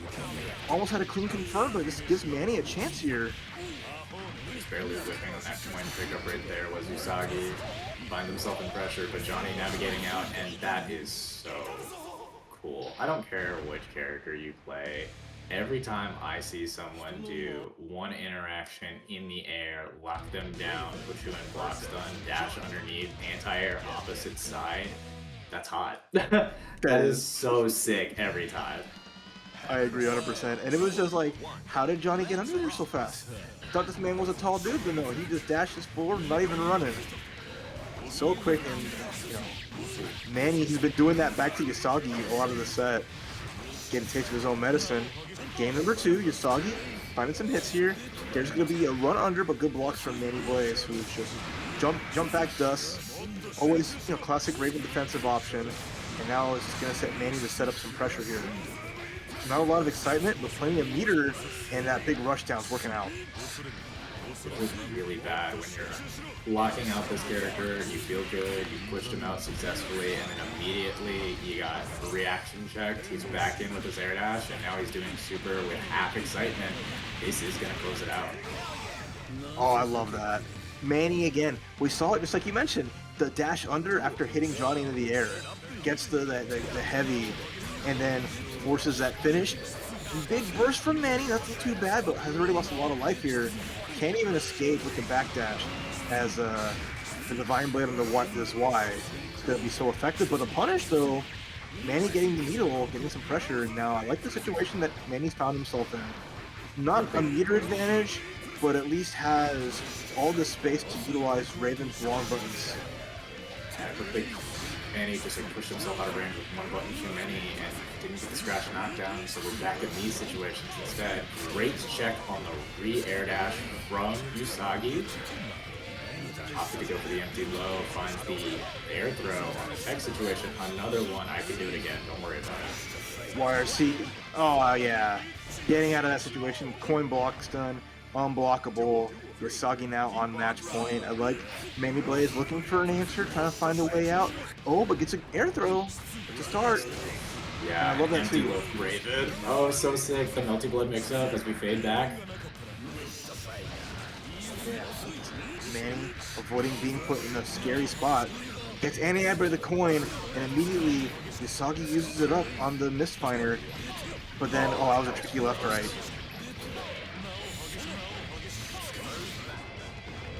Knockdown, exactly what Yusagi's looking for right here. Okay. Very Meter RC. So this is only 75% bar, not the worst thing. Manny still with a decent lead here. Has a burst, has excitement. Yousagi has to be extra careful about how they try to maneuver around, but Manny just needing anything to finish it. Command grab or one combo, but diving into Divine Blade, maybe not the answer. Down, spin the RC. Woo-hoo-hoo! Backdash YRC gets a hit. Manny on a pixel advantage. Burst Johnny away. There's no YRCs available for MannyBlaze, but the jump is gonna slap the heck out of Johnny in the sky, and now we're tied up 1-1. It was such good recognition from MannyBlaze that round of how to use resources. Recognize that the armor had connected. Johnny had hit him. I'm going to spend super, wait, he seems too far, check off of the first little animation, YRC, get out of the situation. Just such high-level, fast decision-making from these two players. It's wow. Wow is all I got. I love it. And let's let round start, Manny dashing in, saying, all right, I got the answer. If you want to throw a coin, I'll dash past. I'm going to put out a normal, but if you want to do a crouching heavy, I'm going to take it to the face. Okay. I love the orb there, lingering just long enough. The Manny classic. You thought you can throw the stance. You thought you can punish me. Comes out with the super. Good amount of damage from MannyBlaze. Uses the ball to get excitement for it, but that was so hot. Well, it does expel excitement. That's a huge amount of damage, right? You don't risk giving up your tension pulse in that situation, and you just play mind games with your opponent. How they're concerned about any interaction with the stance. Alright, with command grab, forces the meter out. That's 2 down. All of Manny's bar, and then a misfiner anti-air. This is scary. As Yusagi's gonna go corner to corner here. Doesn't have enough bar to set up a block his side, but just needs like 2 good hits with the level 2 misfiner to do the job. looked like he second-guessed himself on that OCP, like meaty setup that followed. Back in it. Hard to burst. I like that jump P, making it safer. One touch here, and then Yousagi just getting the anti-air. Man, he didn't, like, even with the amount of resources, one FD wasn't going to be enough to bust through that. You've got Usagi's burst in that round, right? So you don't want to burst yourself and then lose the round, right? When you could just take the loss, move to the next one. But Yousagi already baiting that first burst and pushing MannyBlaze. Just barely drops on his Y right there. Yeah, there's a hard part, jumping in on Johnny. He's so tall. He blocks a jump in. Oh, another backdash YRC. We saw that in the last round. Manny gets out of the corner here. He's in Hellfire with a chance. Not gonna get a knockdown, but he's gonna find a counter hit. Wait a minute. To start, we can get multi-scratch combos, building up a lot of excitement, and this is a great turnaround. Manny's got a chance, but with that whiff and getting air to air, this might spell doom with the Say My Name. Great option from Yousagi. Great decision making right there. Just use the misfiner loops. Keep it burst safe. Spend the meter at the end. Sentai with the $20 direct donation earlier. We are now at $78.85. We still have 18 codes left. Excuse me, 18 codes in the Matcherino. Hit up the link at !Matcherino. Please use up them codes. Only 18. It's quick. 2 clicks and you're done. Everyone who's done a direct donation, thank you so much. Anyone else who'd like to, it's always appreciated, and it'll help get these players paid. Much love to everyone who's been supporting so far. Chat, I know you're out there. I know you're looking at this. You all like to press buttons. Keep mashing the Matcherino, and let's get it all the way up. Spend those codes for free. We go into this match with Solstice versus Viro. Top 8 losers match. Viro, a Northern California Slayer, getting locked down currently by Solstice. That was a very quick round. Didn't even have a time to interact with it. So Solstice wins this. Are they a known California Slayer? No. I guess that's up for the crowd to decide, because... Alright, well, so far Solstice doing the damn thing. You know, always a hard part with Slayer is navigating a bunch of crap on the screen, and Ram puts that out in spades. Viro with the burst getting blown up, and now we're in a situation where a trance will do it off the hit too. All Ram has to do is just stand there and watch menacingly. This feels like a matchup where Slayer can't just backdash cancel his way out of all of his problems. And if you don't have that as your toolset, like, this character falls apart so quickly, and Ramlethal is able to just capitalize on it. Ooh, 6P clash! Viro trying to get a clash cancel and get something going, but Solstice just finding their way in. And now is the tail of the tape. We're just being put under this pressure, and again, you mentioned backdash cancel not really helping too much. Just a testament of how good you are at guessing on block.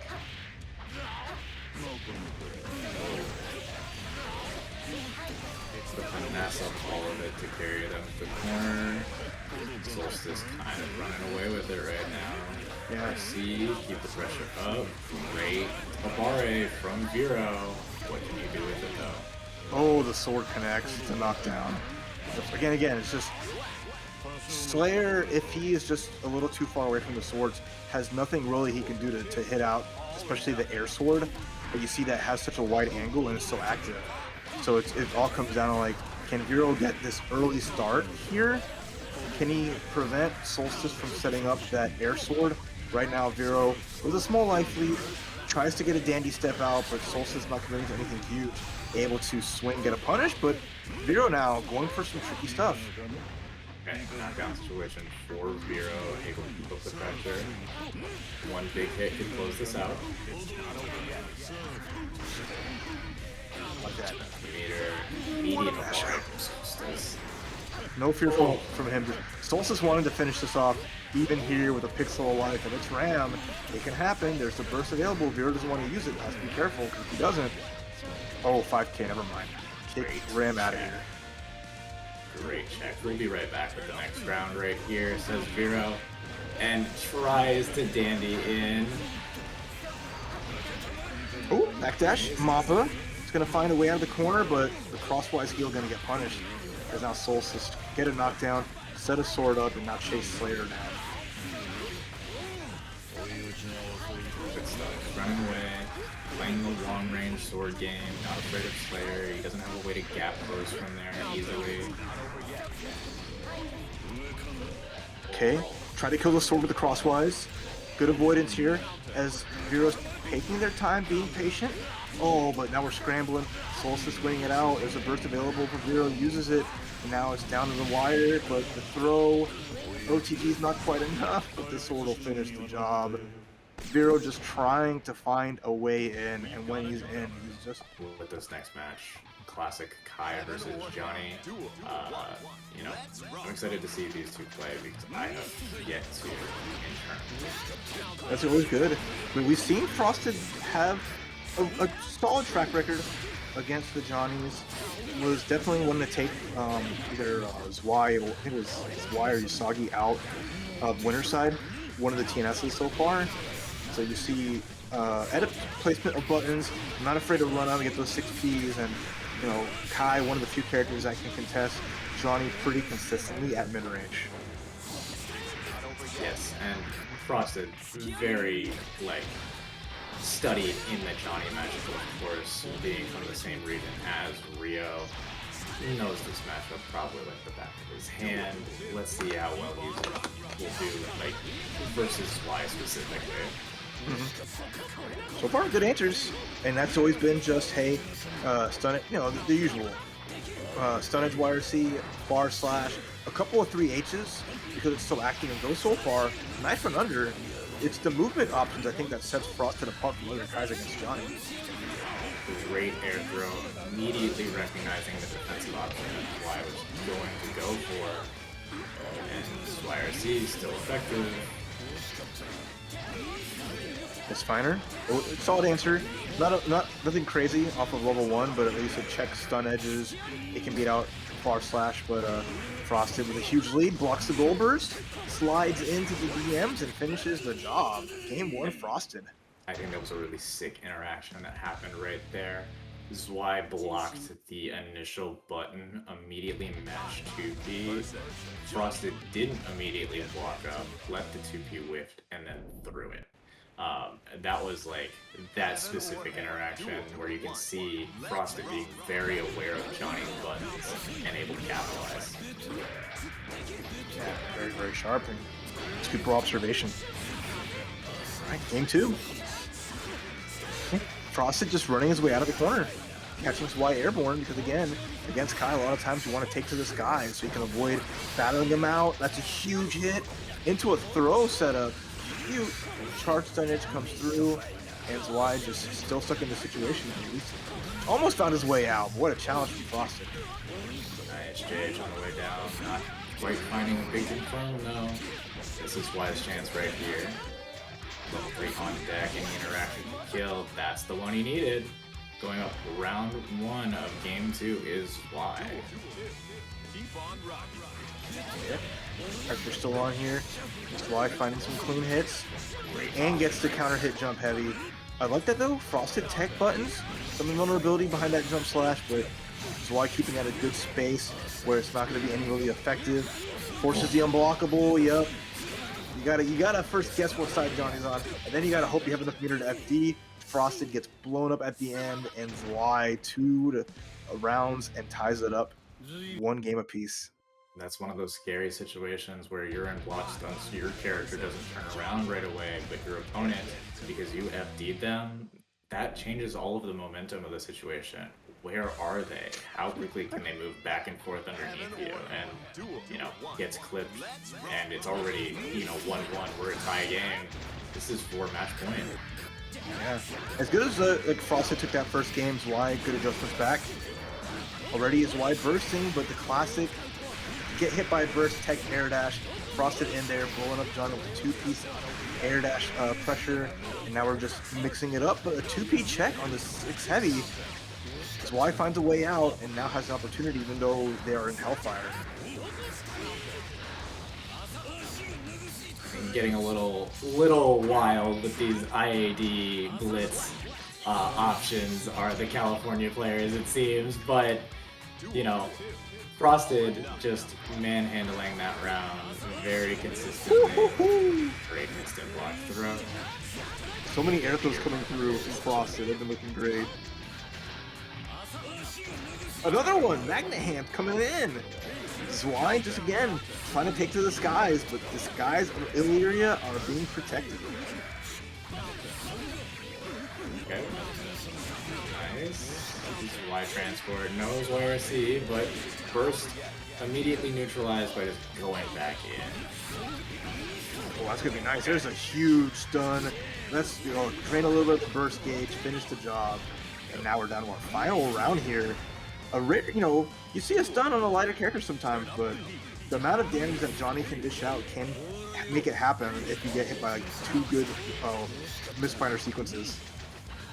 Yeah, just counter hits and throwing this game out of so quickly, making it happen so fast just because of the nature of the game. Okay. Hey. Single hit knockdown. What's the mix up? There's a burst. Okay, I like good burst. I like that burst on block. Nice. Oh, good stuff from both players right there. Frosty coming out on top on that interaction. Ooh, air throw? Tried to, but the jump heavy from Zwei. Gonna cash it out. Dash cancel with the misfinder. And now this is a last guess for Frosty. And that is gonna close it out, like storing level 3 on that last hit right from that combo. Losing to that same person twice. Okay. What is the difference here? Well, looking a little bit the same so far as GlacialReign is just understanding what to go with, going for a maul. That time the counter didn't work though. I think maybe if Solstice plays a little more patient in the up close game, it may pay to the benefit. Yeah, we are seeing effective set play right now. Oh, big pickup right here. Back exactly where Solstice wants to be. Plenty of meter on deck. Next interaction should lead to a trans combo. We're going to use it for the setup. I like this option too. Okay, there's a little bit, still not enough. A lot of guts here on the GlacialReign side, but the wall stick finish will do it. And Solstice answering pretty good after GlacialReign had a good start. But yeah, the momentum that Solstice carries when he gets a knockdown, his mix-up game, and just overall presence for pressure is so good. When in doubt, 5P it out, close it out the round, but, Leo damage coming in hot very early in this round. Solstice under a lot of pressure, and that's the second time we've seen that, close slash, anti-air, the jump out. I appreciate players really layering their throws. If you whip a throw and you layer another button there, you're not going to whip the heavy, you're going to get something else, so just really smart from GlacialReign here. They got a lead. It's going to wire C to keep it going and force Solstice to try to find a way in, but it's not really worked out so far. Both players being very careful around those projectiles clashing with each other. They are multi-hit, so you can still get hit even after the clash. Big counter hit for Solstice. GlacialReign just wanted out, just to run through, but it didn't work, and now Solstice is looking to finish this off in game 1. Last stand burst from GlacialReign. How do you navigate? That 6P just gonna put themselves at a range where Leo JK can't hit you, and 6P is going to lower your hurt box enough so that you can deal with the jump button. Good stuff from Solstice. Yeah. Exceptional spacing there. Alright. Solstice is reversing fate here. Of trying to avoid that double jeopardy. GlacialReign, who has been getting good starts in these rounds, just not been able to close out. And already Solstice commanding a lead here. It's going to get the wall combo, potentially force the burst out. There it is, but GlacialReign already lost half life. Navigates out of this situation where Solstice PRC'd, but still not quite winning neutral yet. GlacialReign back in the pressure, no set play yet. That's a great TP to get out of the situation. Now, how do you capitalize? Oh, chase down, here we go. Good start, but the 6 heavies, we've been seeing those get blown up. Kind of time and time again. Just not been a good answer. We saw it from TomTom, we saw it GlacialReign here. And now Solstice getting a burst with El Clasico, tech air dash forward, and now GlacialReign trying to close out a round. Pressure, unblockable. Back here and stand still, staying on top of Solstice right now. Another unblock, right? You're not on point with how to interact with that move in particular. Leo can just, you know, steamroll you. It's even harder without FD. Like you have like, yeah, it's like, you know, a guard crush, but even then you can't like get a good space out of it. So it's just like, ah. So what am I doing? Playing Strive? Yes. Sometimes it can just be like, yeah, it's like this in multiple games. Right. Terrain getting the whatever Leo says when he throws out that fireball, you know? Sometimes it does feel like garbled German. He goes, oh, control confirm. Yeah, we're going down. There's a burst available for Solstice. Tries to jump out, but the heavy. Oh no.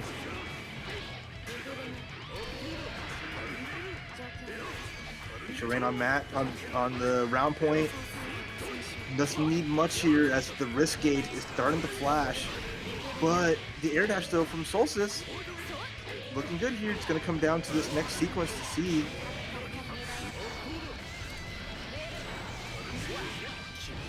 Yeah, and that's a very key thing to like really internalize as a Guilty Gear player, is that risk gauge does not matter if you just don't get hit. Exactly. I love the avoidance. And I love just both crossing paths with the sword hitting. GlacialReign, what a confirm. Even though that was a burst out, that was Solstice bursting to avoid getting put under any more pressure. So, isn't that not a bad situation? I say that, but gets counter hit by heavy slash in the air. There's the guard break, there's the mash out after the shakeout to get out of the guard break. GlacialReign sitting here. Has a lot of meter, but Solstice anti-airs have been some of the best I've seen in XRD. Yeah, very good at utilizing exactly the button that Ram has, like whatever it may be, for each situation, leading to a lot of success. And that burst is gonna get baited. It should close it out, and Solstice finds his revenge versus GlacialReign. Just gotta be aware. I'm aware of this next match. MannyBlaze and Zwei. So Manny falling to Yousagi. Another Johnny lays his path to world domination. Let's see how this goes between both these players. As Manny again, happy to be the scrambler, happy to get these anti-air 5 heavies. So already getting some good hits in, but all Zwei needs is one. We're seeing the color switch from Zwei, and winners picking pink and losers picking the black jacket. No Zwei here. This is a Zwei free zone. I love that anti-air super from Manny. Yes, like very useful hitbox surrounding Raven. It typically connects with just about any button, any option that you swing at him from that distance. So, you know, MannyBlaze just taking round 1 very efficiently at that point. Oh, magnet hands, the extended hurt box getting grabbed by Zwei. Putting Manny in the corner, level 3 misfiner, forced the burst out. Luckily, Manny was able to get away with it, but still under heavy pressure here. There's his Zwei, big damage incoming, trying to get out, but there is no escape from Johnny. Oh, Tex backwards and floats behind Johnny in that situation, crossing him up. This could be all that Manny needs to turn this round around.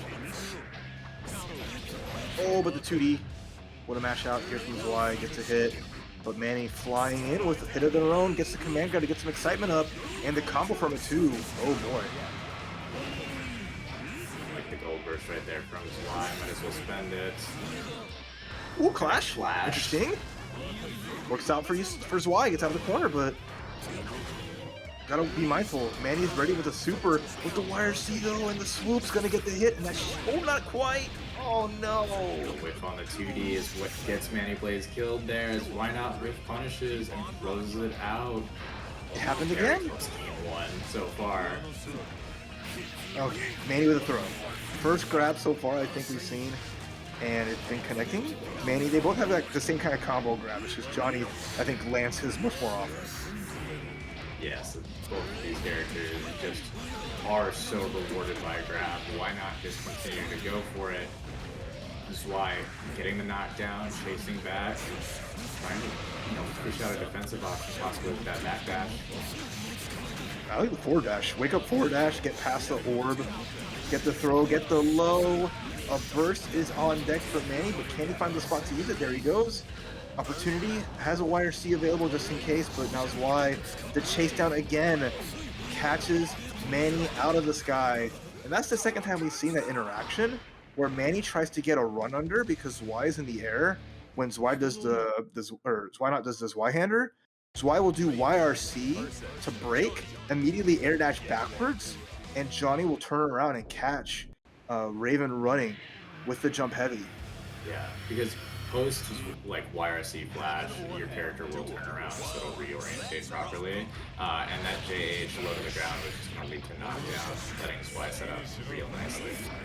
Yeah, it's good awareness from Zwei to consistently catch Manny trying to dash under. Now Zwei with a big clean confirm into that knockdown on the black beat. Manny has to hold all this pressure. Is IPing really well, has meter for super, but it doesn't work. YRC is so effective. Zwei recognizing specifically that after, this could be a situation where Manny can reversal. I'm just going to FD out. Just keep myself safe. So smart. Can punish. There's a burst from Zwei. Not wanting to die, but again, Zwei YRC air back dash, catching Manny. Manny bursts out. But Manny staying alive in here. Gonna get a command grab. Gonna combo from it too. Okay. That situation. Air ball going to fall directly on top of him. Guaranteed set play situation from there, and sitting on full excitement too, basically. There you go. Round start, run up. Manny winning the first round last time. Oh, just off the ground air grab. Beautiful. This is Manny feeling really good about his play. Sometimes you don't need to air throw the initial button. If you can instant block the button that happens while you're in the air, you can get the throw behind it. Okay, hey, trying to backdash, but the tech button from Manny looks out. Anti-air, forces the burst out from Zwei. I love that stance into the anti-air button. Manny just needing one good guess here, but oh no, the fadeaway, we're getting scramble zone. Great side switch right there from Zwei. Able to find this setup right here using the meter. Too close to Raven though, able to get bursted out. This level 3 will not kill because of Raven Scout specifically, and then scramble situation forced after the Zwei whiff, but dashes under to force like an opposite side interaction. Yeah, I love that little ender there. It was just, okay, Zwei was saying, hey, where can I land and set this up to be ambiguous? Manny has not blocked these dash unders. Another, oh my god, Zwei's YRC placement has just been on point this entire set between the two. That was so smart to immediately recognize that Raven was going to fly away, hit your fastest button that's going to hit something in the air. In that case, it was 5 feet. Hard read from Manny. Gets the anti-air command grab. Counter hit. We are scratching here. Record stops. Manny with big damage, big excitement, big opportunity. I like the delays in a lot of these block strings from Manny right now. Really trying to keep Zwei on his toes, but that's a good starter. Not gonna fuck that much out of it though, sitting on plenty of meter, but this should close it out. Yes. How often do you see that? Counter hit, crouching heavy into dust. Not often. It's a very specific scenario you gotta get and know exactly. Not every character gets something like that to begin with, so good recognition from MannyBlaze knowing that was on the table and immediately applying it. Like if you still don't believe that MannyBlaze is ridiculous, then dang, I don't know what to tell you. Not you, but just people watching. Command grab. Zwei, he just gets a scenario, gets the coin, and gets the game plan started. Nice, yep, and that's the threat of like armor stance, is that if you have the time to get into the stance, you probably have the time to YRC after.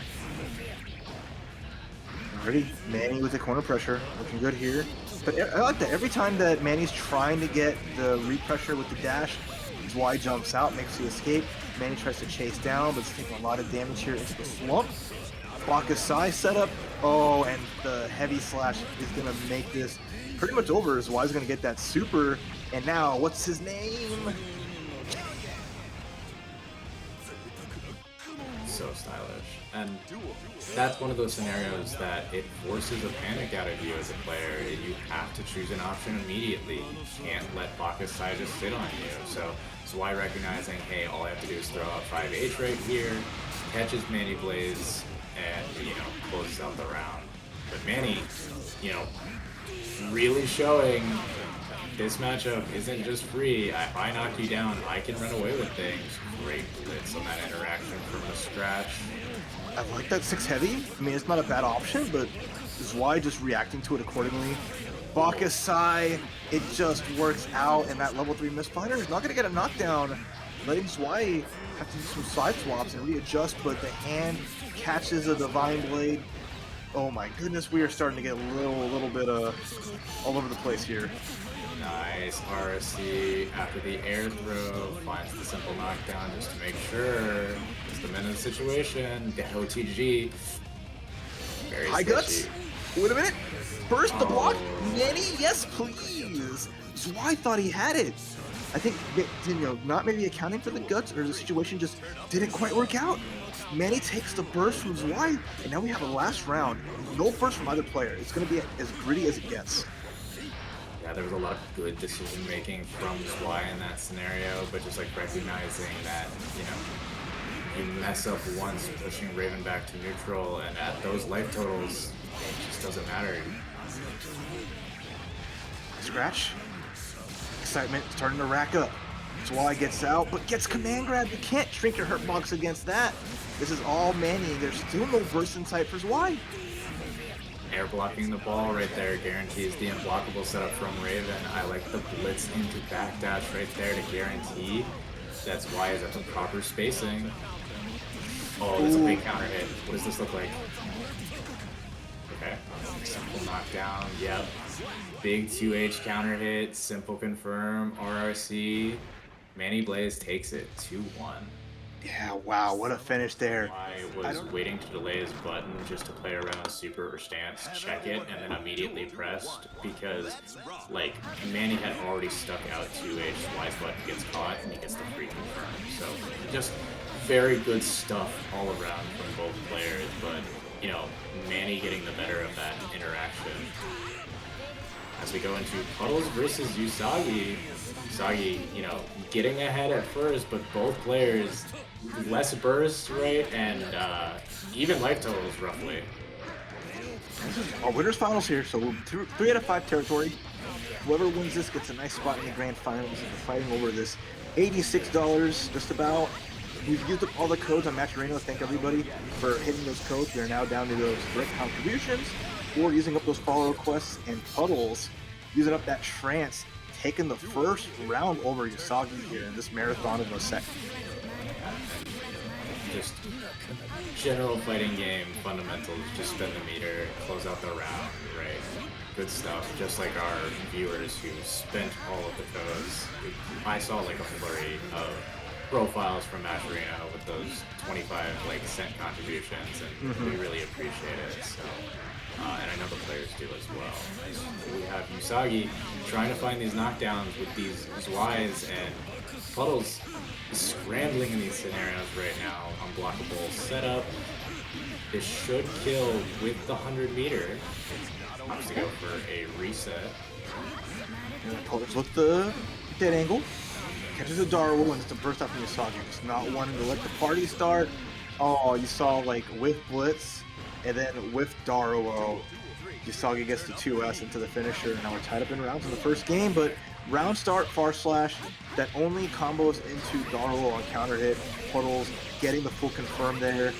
And now in a great position here as the fuzzy is going to catch Yousagi trying to block low.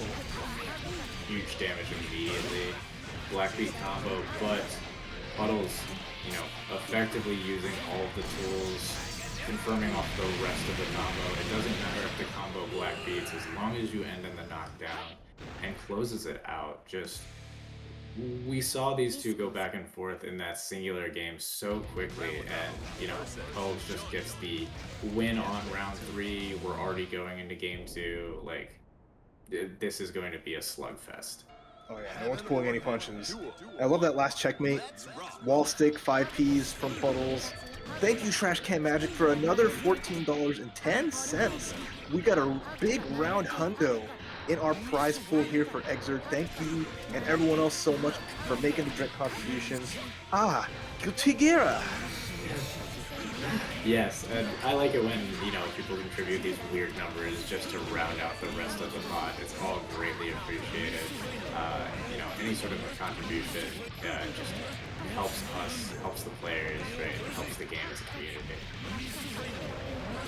Someone's got to help Puddles, because Puddles is getting sliced and diced as Yousagi with a lot of bar and a classic, oh, I can just backdash in the corner. Divine Blade, YRC, I'm fine. Nah. Just opts to backdash a second time. Just, hey, if it didn't work the first time, he might not go for the same option. Let's just do it again. The exact same situation happens, both on the side.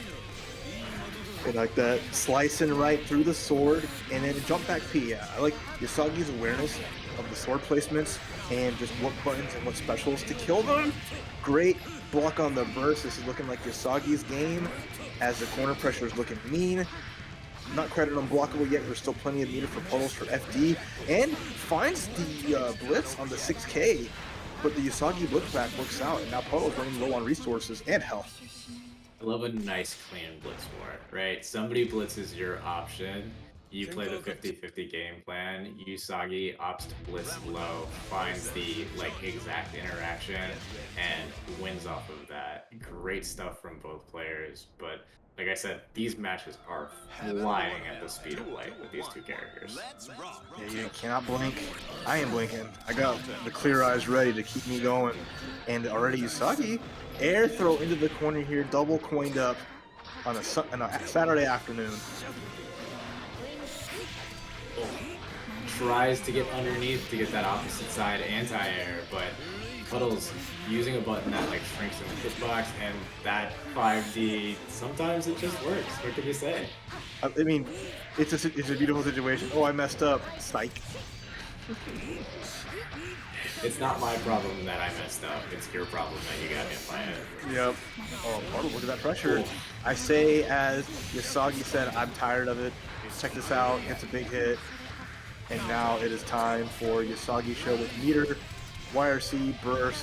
It's going to make it really hard for Puddles to bring this back, yeah.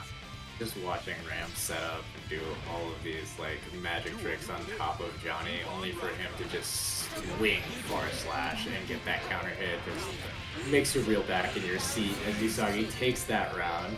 And Puddles, very much so fighting back, right? This is not a runaway in any case, but Jonathan Guilty Gear is happening, and shouts to Ray the Warrior for the raid. Yeah, big time RTW, thank you so much. Oh boy, Yousagi finding Zwei knockdown to casual walk-up grab, because you know what, Johnny's the best grappler in the game. Bakusai, psych. You thought I was gonna miss Finder. You did everything in your power to get out of that. You tried to go for a blitz, you tried to burst, anything there. There was not even a misfire. It was just the notion of the fear of it, and Yousagi capitalizing off of it. Beautiful. You whip blitz, I press a button after, you had to blitz to blow up immediate misfire. Just checkmate scenario if you're not 100% correct all the way through. I want to give a quick thank you to Ricky Hirsch. She dropped a big 25 on the match arena. We're at number 125. Thank you so much for your contribution. and appreciate the support of the XRD scene. That's my VTuber. Shout out to Ricky. As we see Yousagi just very effectively, doing the fundamental thing of building the box and keeping your opponent in it while their backs to the corner, sitting on plenty of meter, just forcing Puddles to make the mistake there and just cleanly closing out the round. Puddles has to watch out now. They're on their last legs in this set. It's getting the knockdowns and has a decent lead and start here in this round, but we know all Yousagi needs is to escape a corner, get the double overhead. Oh, but this time Puddles with the air grab. Has the sword set and available, so it's going to get a good amount of damage. And has resources for Trance soon, so the next clean hit should be enough to finish it. It's going to put Trance on block though. Let's see what makes it. There it is. Opts to not go for the Guts Crush there specifically because it would not have killed even though it was burst safe. Yousagi up around, right, low health versus Puddles' life bar. Not worth it to burst anywhere. Changes his line, goes for the full hit. Counter hit, that's huge with that giant risk gauge. Puddles' life is almost forfeit. The burst gets blocked. We're extending the combo. This is gonna stun if it doesn't outright kill in the next guess. That's it. Singular low misfiner, so effective. Because these characters are going to be putting out all sorts of hitboxes on the screen. What happens with like the dashes in between? I think that's like the big part, right? It's gonna, like you mentioned, the dashes for Raven being invulnerable at the startup, getting past like projectiles or the sword swings. If Manny can get this pressure going, it can be really good because again, both players not really having any reversal options. Although Solstice getting the corner-to-corner carry, there's no burst on Manny's side, so Manny's gonna have to block this out now. Good news for Raven in this case is because his guts is so high, right?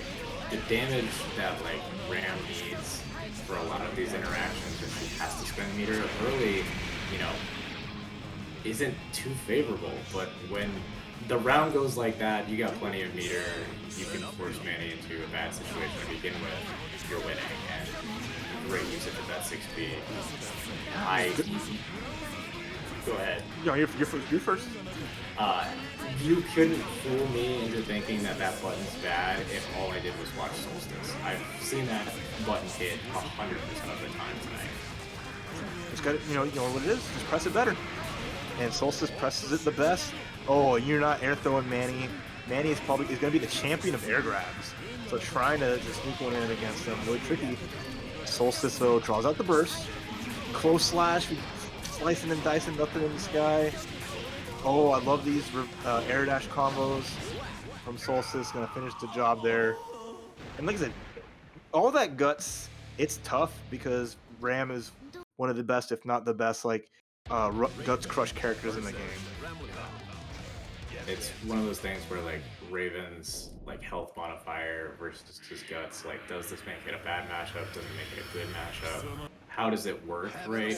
And it just depends on the situation that Ram is in as Raven is as well. It could be really good or it could be really bad. Right, and the early burst, always a good option here to get some momentum and knowing you're going to get it back against Ramlethal from her combos.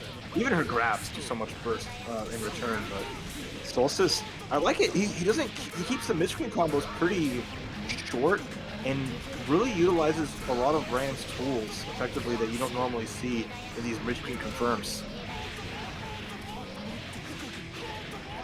This is that really efficient Ram set play, low interactions. This is where she comes out on top. She's already got the meter. She's already in her wheelhouse. Trance is on top of you. Your guts don't matter. Nickelodeon guts can't save you now. Manny too far away, but finds an anti-air. So good at placing those 5Hs. But now it's like, okay, you got some damage on, you got a little bit of a start. You gotta keep Solstice from busting out. You gotta keep Solstice from setting up. Oh, what a 6B side swap! Oh my gosh, the game is telling Solstice, I got you.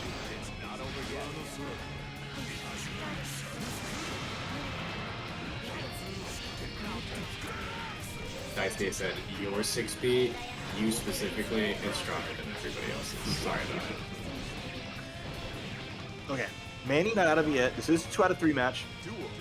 So Manny has to win this to stay alive and tie up the game count 1-1. Opts to back away and catches Solstice with a stray, but Solstice again just anti-airing those long-range buttons from Raven, no problem, but Manny finding a clean hit into knockdown. Decent amount of bar, repressure, and now we're playing the messy guesses. I was absolutely wrong from the momentum that I saw on that Raven interaction. I could have sworn that was going to be an empty low, and Manny ended up coming in. Like, same time, high, and Solstice managed to block it, but Manny still staying directly on top of this character, forcing the burst out and flying back in with JH once more. You gotta do it. it. The man knows what he's doing. The man knows what he's doing. When it's time to go in, Manny clocks in, and he sticks to you like glue. It is just Raven, probably one of the best characters if you burst them out to get back in. And you saw it there, even going so far as crossing up Solstice, RCing and then getting that last hit, even if Solstice had just a sliver of space and tried to make it work. JH is a house too, with playing around burst, playing around just putting a hitbox on screen, staying active enough, right? And MannyBlaze utilizing it to its full potential right there. Manny's a momentum-based player, right? You see it already there. Blocking the burst, not a big punish off of it. We're already getting started, teching forward. It just starts coming down to where you feel like every decision he makes, it just works out, and he just has a rhythm that makes it seem so. And Raven players want to scramble. This character is very highly favored in scrambles just because of the way that his buttons interact, how they exist on the screen, and how well he is able to just dance around and force awkward situations that you don't want to be in to begin with. Just like that, right? Found the air grab there and just a highly crazy air runaround. Gets the scratch, OTG, and now Manny on match point here against Solstice. I like that whip 6 heavy. Okay, you're gonna be in the sky. He jumped away. Manny putting on more pressure. He gets the low scratch to get the knockdown. Excitement's building up. Solstice doesn't have much left they can do. They gotta find the right burst. They gotta find a good anti to start, and with the knockdown, may get something going. Okay. Now, excitement on deck for Manny right there, but Solstice able to crack through the white life. Wall stick. Air throws the burst. That's I think we saw that last week as well, from Solstice specifically. That's wild. That's a hard call out telling Manny you're not the only one that can make these beautiful plays. I can't believe it. Manny gets his burst just sniped out of there. And now Manny's on the trail for revenge. Already finding a grab with the jump heavy side swap for Solstice, but Darrow doesn't quite work out. And Manny finds a clean hit. Good stuff from Manny right there. Great instant block to get the air action refresh. Okay, sword hits, full confirm. Nice. We're gonna get another jump. The jump D, not quite. Okay, another 6P. Just continuing to just show full mastery of this character's buttons in neutral is Solstice. Not afraid of these scrambles and ends up closing it out 2-1. Good stuff from both players. That was a fantastic set to watch. Beautiful. I have no words for just how awesome that was. Both players out of their minds. Puddles and Solstice to fight Yousagi. So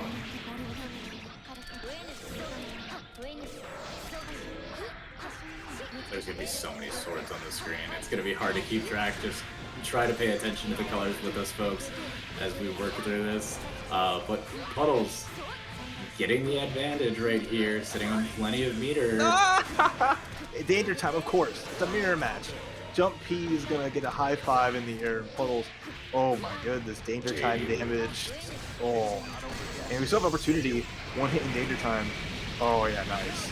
Giving Solstice a taste of their own medicine with Trance. Thank you to production to put the colors up on top. Yes. Blue versus red, a classic matchup. Thankfully, these colors are not too similar to begin with, right? So it's pretty easy to tell. But the biggest advantage in that last game that saw the tides turn was the fact that Puddles like, recognize that Solstice didn't have swords after that first combo and didn't have to pull off the gas at all. When you separate Ram from her swords at that range and you're able to keep her locked down, she basically just can't do anything. Yeah, it's tough, right? You're giving up strong neutral tools and having to deal with one yourself, so it's like little decisions like that. What tools do either one have in the mirror match to face off? And already Solstice runs up with the 5K. Don't need no swords to fight here. Gonna set up a nice knockdown. Plenty of bar, well, not plenty of bar, more like so on Puddle's side. Tried a dead angle, didn't quite work out, and this is Solstice answering back. Thank you, GlacialReign, for this up. I agree with you. I think that's very insightful. Ram should have this matchup. I think it is in her favor. I don't know. Ram might lose it too. It's hard to say. It's a catch-22. We know Ram is going to lose, but we also know Ram is going to win. Thank you for subscribing to the TampaNeverSleeps School of Philosophy. So we begin as we have a third round here. This is it's a big start, right? Who takes the first game in the mirror match? Great What a block in class. that interaction. Yeah, that was spooky. And again, 5K catches Puddles trying to jump out. Solstice using that button Nice very check. effectively, like he's playing a stride. The 5K, fast, good range, catching people jump, but Puddles answers back, and he's gonna get the coast to coast. Yeah, and I think one thing that happened right there was Puddles recognized that Solstice wanted to get sword back, or at least wanted to reset it, and immediately pressed to check the scenario. Great stuff, but that counter hit JD is going to lead to a very solid confirm. Baits the burst with the 2D. I love that from Solstice. Unconventional way to bait the burst, and now has the the big my guess. God. There was no way. That was a left, right, up, down because it pulled Ram a little bit out of the corner. So it was just, you have to find like a four-way mix-up just about. The YRC there to just freeze time to force like cross-up protection to break. Ram is behind you, she can fall, confirm opposite side, or depending on the situation, land right back on the like same side again. Okay. Effective knockdown. Puddles now without one sword in the set play. Oh, Great RC to immediately bait the burst. Solstice running away with this one so far. shows you how effective like Solstice's offense is. That much a meter, and still has like enough for a YRC now. Built that up in like 15 in-game seconds, and again, more momentum-based players. Solstice is just running away with this so far, and Puddles trying to find an answer. Here's the air dash to get the knockdown, and the fuzzy. That was disgusting. Wow, this character's ability to fuzzy people from the distances that she does is so cool. Good stuff from Puddles for just flexing some tech for us, letting us see like what that looks like in practice, and the anti-air from Solstice gonna close it out as Ram chases it down. Alright, Solstice with pretty much 3 rounds straight. They're starting to pull away from Puddles, gets a clean hit into the chains. And without a burst here, Puddles is going to have to find an option at least there. It was a little tricky. Solstice may have baited it out, but not too much of a deal as Puddles is trying to even this back up. Big JD counter hit, but not gonna lead to a confirm. It looked like the sword forced an OTG scenario. 5K again. Alright, Solstice happy to get those knockdowns and just keep pushing Puddles further and further away so they can set up and run it down. Great reaction from Puddles to recognize the sword set was going to interrupt them. Immediately just jump JPs. Alright, here we go. We're just fighting from full screen. The swords are doing the job, but Solstice is doing the job right back. It's a counter hit, no confirm off of it, but is one clean hit away from closing out game number 2 here. Just gets clipped by the overhead right there in their backdash. Solstice goes up 2-0, right? And we can see Puddles staying in it, but just the interactions that Solstice is getting is just leading to, you know, higher reward each time. And that's become a consistency over the last 2 games.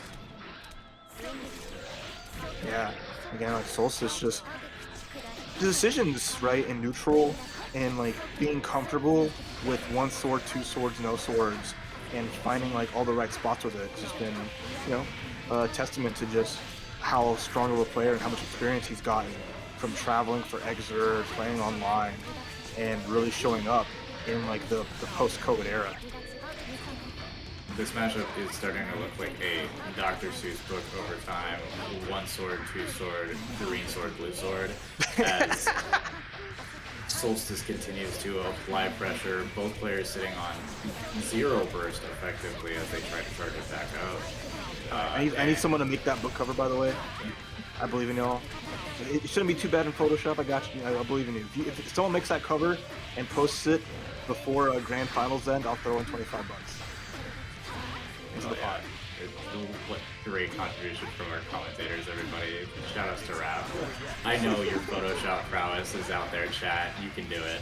But ooh, okay. Trance and okay. No escape. I like that chase down from Puddles. He gets around on the board as Solstice is just trying to finish the job. And I think Puddles in that game felt a little bit more comfortable. There was a lot less commitment in a variety of situations. We saw both players standing almost full screen, just like setting swords and interacting with them individually. Puddles finding, you know, the singular combo that they needed, ended up turning it around, and now we're seeing just Ramlethal set play as we know it. But wow, what an air throw in that situation. This is gonna OTG. Yeah, I love the realization Puddles gets every time. Has won so many games from just getting an air grab into trance, and the OTG just does so much damage because so many single hits that just continue to chain. And even like the burst thirst messed up there, was still in a position to catch the no forward tech from Solstice. Oh, we got a clash. No, luckily no danger time, but an anti-air from Solstice to start things off. It's gonna get a hard knockdown, get the sword set up, but jump back slash, gonna kill the sword and let Puddles fight it out. This is such good decision making for both players. Like these clashes are gonna start flying as they get more aggressive and they become more aware of the options that have been thrown at them earlier. Puddles has definitely woke up with these reactions to each individual situation, finds the overhead. It's a good burst from Solstice, able to use the meter to kind of force their way back in. More pressure is coming along here, but Solstice, yeah, the hang time that Ram can add as she's falling down by summoning swords, lingered, catching Puddles on the drop down to give the round to Solstice in there. And yeah, it's like the hard part, right? You want to be on top of Ram sometimes, but when she falls on top of you and you really have to guess the timing, it's very disadvantageous. Sometimes you just gotta let her come down. Solstice match point.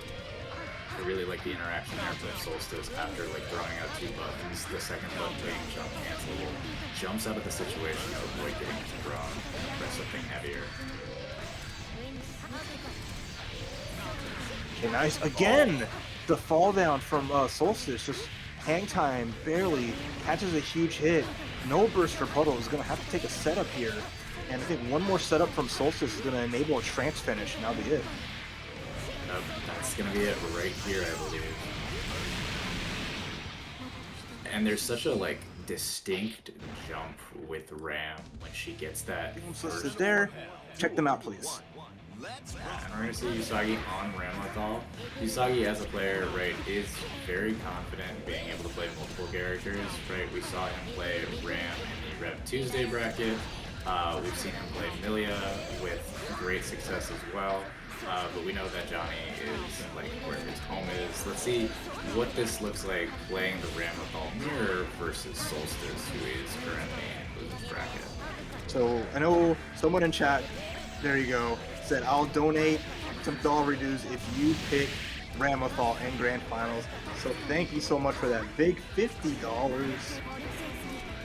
Adapt or adapt. Destroy all Rams. Yousagi showing, I very much so know how to operate this character. No second guesses on that. Takes the first round versus Solstice and still has burst too. Yeah. Again, Yousagi having that versatility to pick like whatever. I mean, they play the game so much that they're just ready to go with anyone, and even taking it to Solstice, who won such a who won losers finals pretty convincingly. It's impressive.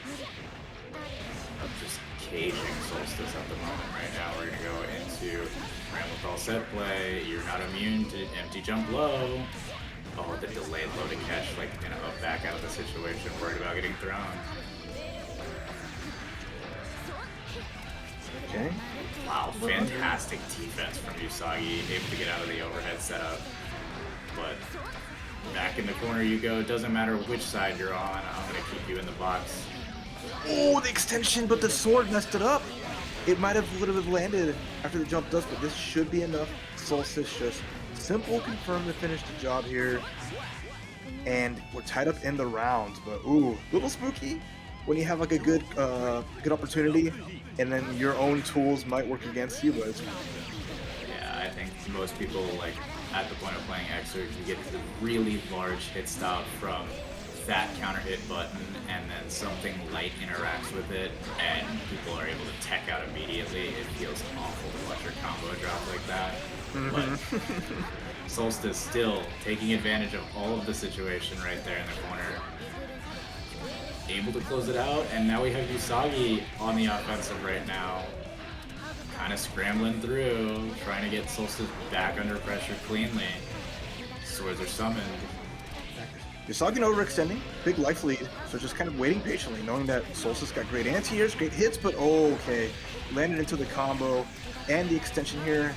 Solstice not moving forward, knowing that Yousagi is going to be able to air tech, is just happy to keep Yousagi in the corner. Yeah, and great job from Solstice. Take a simple knockdown, get your setup with swords. Yousagi immediately barring out the first chance that he gets. Good stuff. Trying to fight for the anti-air right there. It walks Daru, nice punish on it. Yep, that IB on Daru gives you the free hits. And now it's coming down to this counter hit. Sword slash on the backside. Solstice with the first game here over Yousagi in a nail biter in this second Ram mirror of top 3. And just from the first round alone, right? Maybe Yousagi isn't as familiar with the Ramlethal mirror, right? But we know very clearly that it's not even necessarily going easy because he's putting his heart into it to try and win. It's just, can he hold up in this matchup playing this different character? Yeah, I mean, so far so good. Because again, just like the fundament fundies really paying dividends. Oh boy, we finally get a clash, and now we're going to danger time. Nice air grab, doesn't proc the danger time mortal counter, but one hit does. But Yousagi drops it, letting Solstice get a mortal counter of their own, and look at that damage from the tail end of danger time. We're throwing these H's, we're trying to get these air grabs as much as possible, both players. If your timing is off, you just look goofy whipping buttons sometimes. That seems to be the case right now. IED's over top just to make sure that, like, screen orientation, like, Solstice can't put him back in the corner. Wants to flip-flop it. Oh, beautiful air throw, tech forward, getting caught out. Solstice again, like, the rounds are getting, are very close, taking some time. Solstice just edging them out little by little. Far slash, danger time. We're gonna see jump P's, we're gonna see slides, anything. And maybe both players will just avoid the heck out of everything, never mind. Yeah, and when you've got big buttons that just occupy such a good portion of the space at fast, like, decently fast speeds, you feel pretty at home in danger time sometimes. We were about to see another one right there on the P clash. Jeez. Okay. What does this look like? Mid-screen knockdown. Oh, great immediate check on the sword setup right there from Yousagi. Solstice still keeping them locked down, though. To the corner we go. Yousagi sitting on a 100-meter and burst. Opts to burst immediately. Okay. Oh, Daru whiffing. Unfortunate for Yousagi. Solstice with a lot of bar here, but this simple combo from Yousagi is going to at least get him knocked down. No tech forward from Solstice. Manages to clear and is on pace to finish this and go up 2-0. such a wild interaction watching that JD like hot like low crush under the approach from Solstice. I was not sure how that interaction was going to end up, but it ends up in Solstice's favor as he takes it 2-0. Currently in Grand Finals versus Yusagi's Ram. Shout outs to Adapt for the $50 donation so that we can see this live. Can Yousagi make the adaptation here? Can we see him stay on Ram for the entirety of the set and extend it to 5 games? We'll see. How committed is Yousagi to the bit? Will Adapt set them free, or will this Yousagi Ram pay dividends? Speaking of dividends, we are now at $200. Thank you, Ricky Hirsch, for putting together Dr. Seuss's finest work. And I agreed to it. I'm gonna drop an extra 25. We're now at even $200. Once again, that's my VTuber. Shout out to Ricky.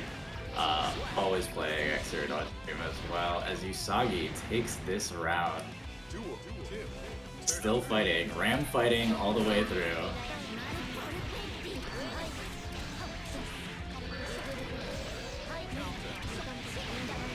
There's so much aggression from these players right now. You can feel like some vitriol behind the way these buttons are being pressed. They're slapping these buttons hard, and I respect it. It's just, it's so violent, and it's so much stuff going on. It's swords, slaps, kicks, the rare blitz. You don't see that too often. A very tricky thing to use. Oh, what an air grab again. Both players just going at it every which way. It's just blink and you miss it because they are playing a mile a minute. I wasn't even sure what led to that interaction with that YRST, but I think it was slide Detro. And one interaction from there. Good usage as a meter from Yousagi, still sitting on 50 meters. Solstice taking that second round. This is going to be match point for, set 1 of Grand Finals. We could see an immediate reset. Okay, nice stuff here is Solstice trying to get that reset. Finds the jump P, committed to the bit, but the jump heavy. Classic, like, super strong anti-air. Wow, Yousagi lands after a high jump heavy, backdashes, got a throw whip animation to come out, and now punishes Solstice with a big combo. I think that's just like an interaction that might have happened from like lack of sword, possibly. But either way, I say Solstice navigating out of the corner, but Yousagi finds the button. Burst off the table for Solstice now. Good blitz, side switch back into the corner. This should close out. Let's see, we got those trance combos. We're gonna finish the deal here with it. There we go, OTG. Well, it doesn't get the OTG actually. Had to go for a mix-up. Is Yousagi not ready for the trance finale? Oh, great air throw right there from Solstice. Good block on the double overhead and the immediate challenge. Another 6P counter hit. Letter meter, we're gonna see a Calvados. No, it's gonna be anti-air projectile counter hit. Oh, Solstice takes it 3-0 to reset it, and now we're gonna go to our final set. That was fantastic defense from Yousagi at the very end there, right before losing. I can't believe had the awareness to double check both swords, right? Just immediately silenced one, immediately silenced the next, and then was ready to play defense directly behind it. Yeah, impressive stuff. It's a shame that we didn't get to see the IK or the super closeout to win. Yousagi comfortable playing Ramlethal once more, going into this Grand Finals reset, it looks like, but we'll see. At any point, if he loses, he can change to Johnny or he can change to Milia. So he believes. What happens next? Yeah. He believes. I got the Ram. I'm getting close. I can do it. Solstice trying to deny it. There's $200 right now up for grabs in the match arena, thanks to all these direct contributions and codes. So it's going to be spicy as Yousagi gets the burst out. Both players not using burst, and now we're just going to be swinging these swords. All out here swinging right now. Solstice finds both swords once more. Players at almost even burst totals as Solstice comes away with a 4 meter and still keeping Yousagi under pressure. That was a weird whiff that happened. That dust went so low, like low profile something, and Solstice like, bet, all right, fine, takes the round. That was, huh. Very somebody like pull up a replay after that. But, you know, we're seeing more of the same, it feels like, from that first set. Solstice coming away. And I can't tell you I've never seen that button. Right off the ground, too. So it's always the little things here. I think Solstice is better at building the wall for defense, capitalizing on just those little gaps and mistakes Usagi's making. Usagi burst Solstice into the corner, had to RC to keep it safe. And again, Darwo can get killed on block. Nice command grab right there. That might have been what we saw earlier. 6P again, Solstice, the master of Ram 6P. Reminding you that this button is actually not bad sometimes. It's just barely whipping from Yousagi as Solstice navigates perfectly around it. Stagger pressure. Oh, okay. Finds the counter hit. Not a big combo to follow, but Solstice finds that grab. Putting him up 1-0 in Grand Finals reset. All right, it's keeping this moving. You know, Usagi's 100% is all in. I like it. I like it. I love seeing something like this because this is like, what is more important right now? Playing to the bit or trying to get that big W? And Yousagi has made a statement saying, no matter what, I can do this. I got supreme confidence in me. I ain't afraid. And I think there's a lot that goes behind that, right? Even playing Ram at this point, if this is a character that you want to play for whatever reason, right, this is how you build the confidence. You kind of grit your teeth and say, hey, I don't care if the chips are down, I'm trying to win. I think that's pretty admirable. Thanks, Toll. And you see so many little things there. Every Darwo is forcing out RC from Yousagi because he knows Solstice is IBing everyone, even if a far slash hits. Quick slap. In the corner you go, setting up the swords, and this combo here should be just close enough. Yeah, that'll do it. Nice from Solstice. Again, the routing is super solid. Has really not skipped the beat, choosing the right ways to crush guts, to finish off the combo, even without resources for trance. Yeah, and you can see that as the set goes on, Solstice very clearly not flustered by the brand of Ramlethal that Yousagi is playing at this point. It's just navigating around it, just doing the same sort of interactions that you would want. And Yousagi is just managing to get hits with good neutral and fundamentals that, as long as he can confirm enough, that's all that matters. Ends up taking that round right there as we go into, round 3. It's big. Yousagi can tie this up 1-1. Again, has gotten so close each time, taking rounds and getting left totals close. Has not yet to get a game on the board, but is on the cusp of it, although Solstice happy to scramble in the mirror match, and so far is just getting these catches. It's paying off little by little. Another air grab again. Almost had a combo off of that into the sword, but so huge life lead here. Yousagi finds a setup, unfortunately gets IB, gets hit, and now Yousagi looking to go down 2-0. I like this super trying to get out of the situation. Solstice already aware all the way through.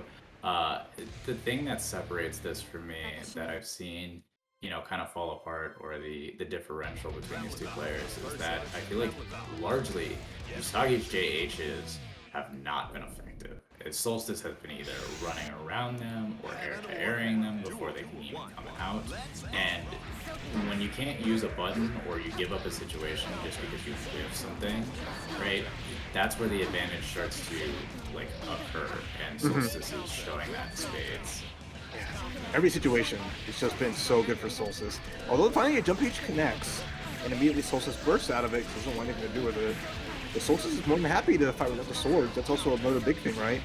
Happy to set them up, play around them, and it's worked out so many times. Yousagi, who's all in right now with this pick. No matter what happens, Yousagi even manages to win, has to keep it going.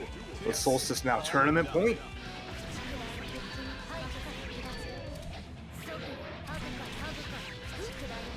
Oh, jump H, the wall not working.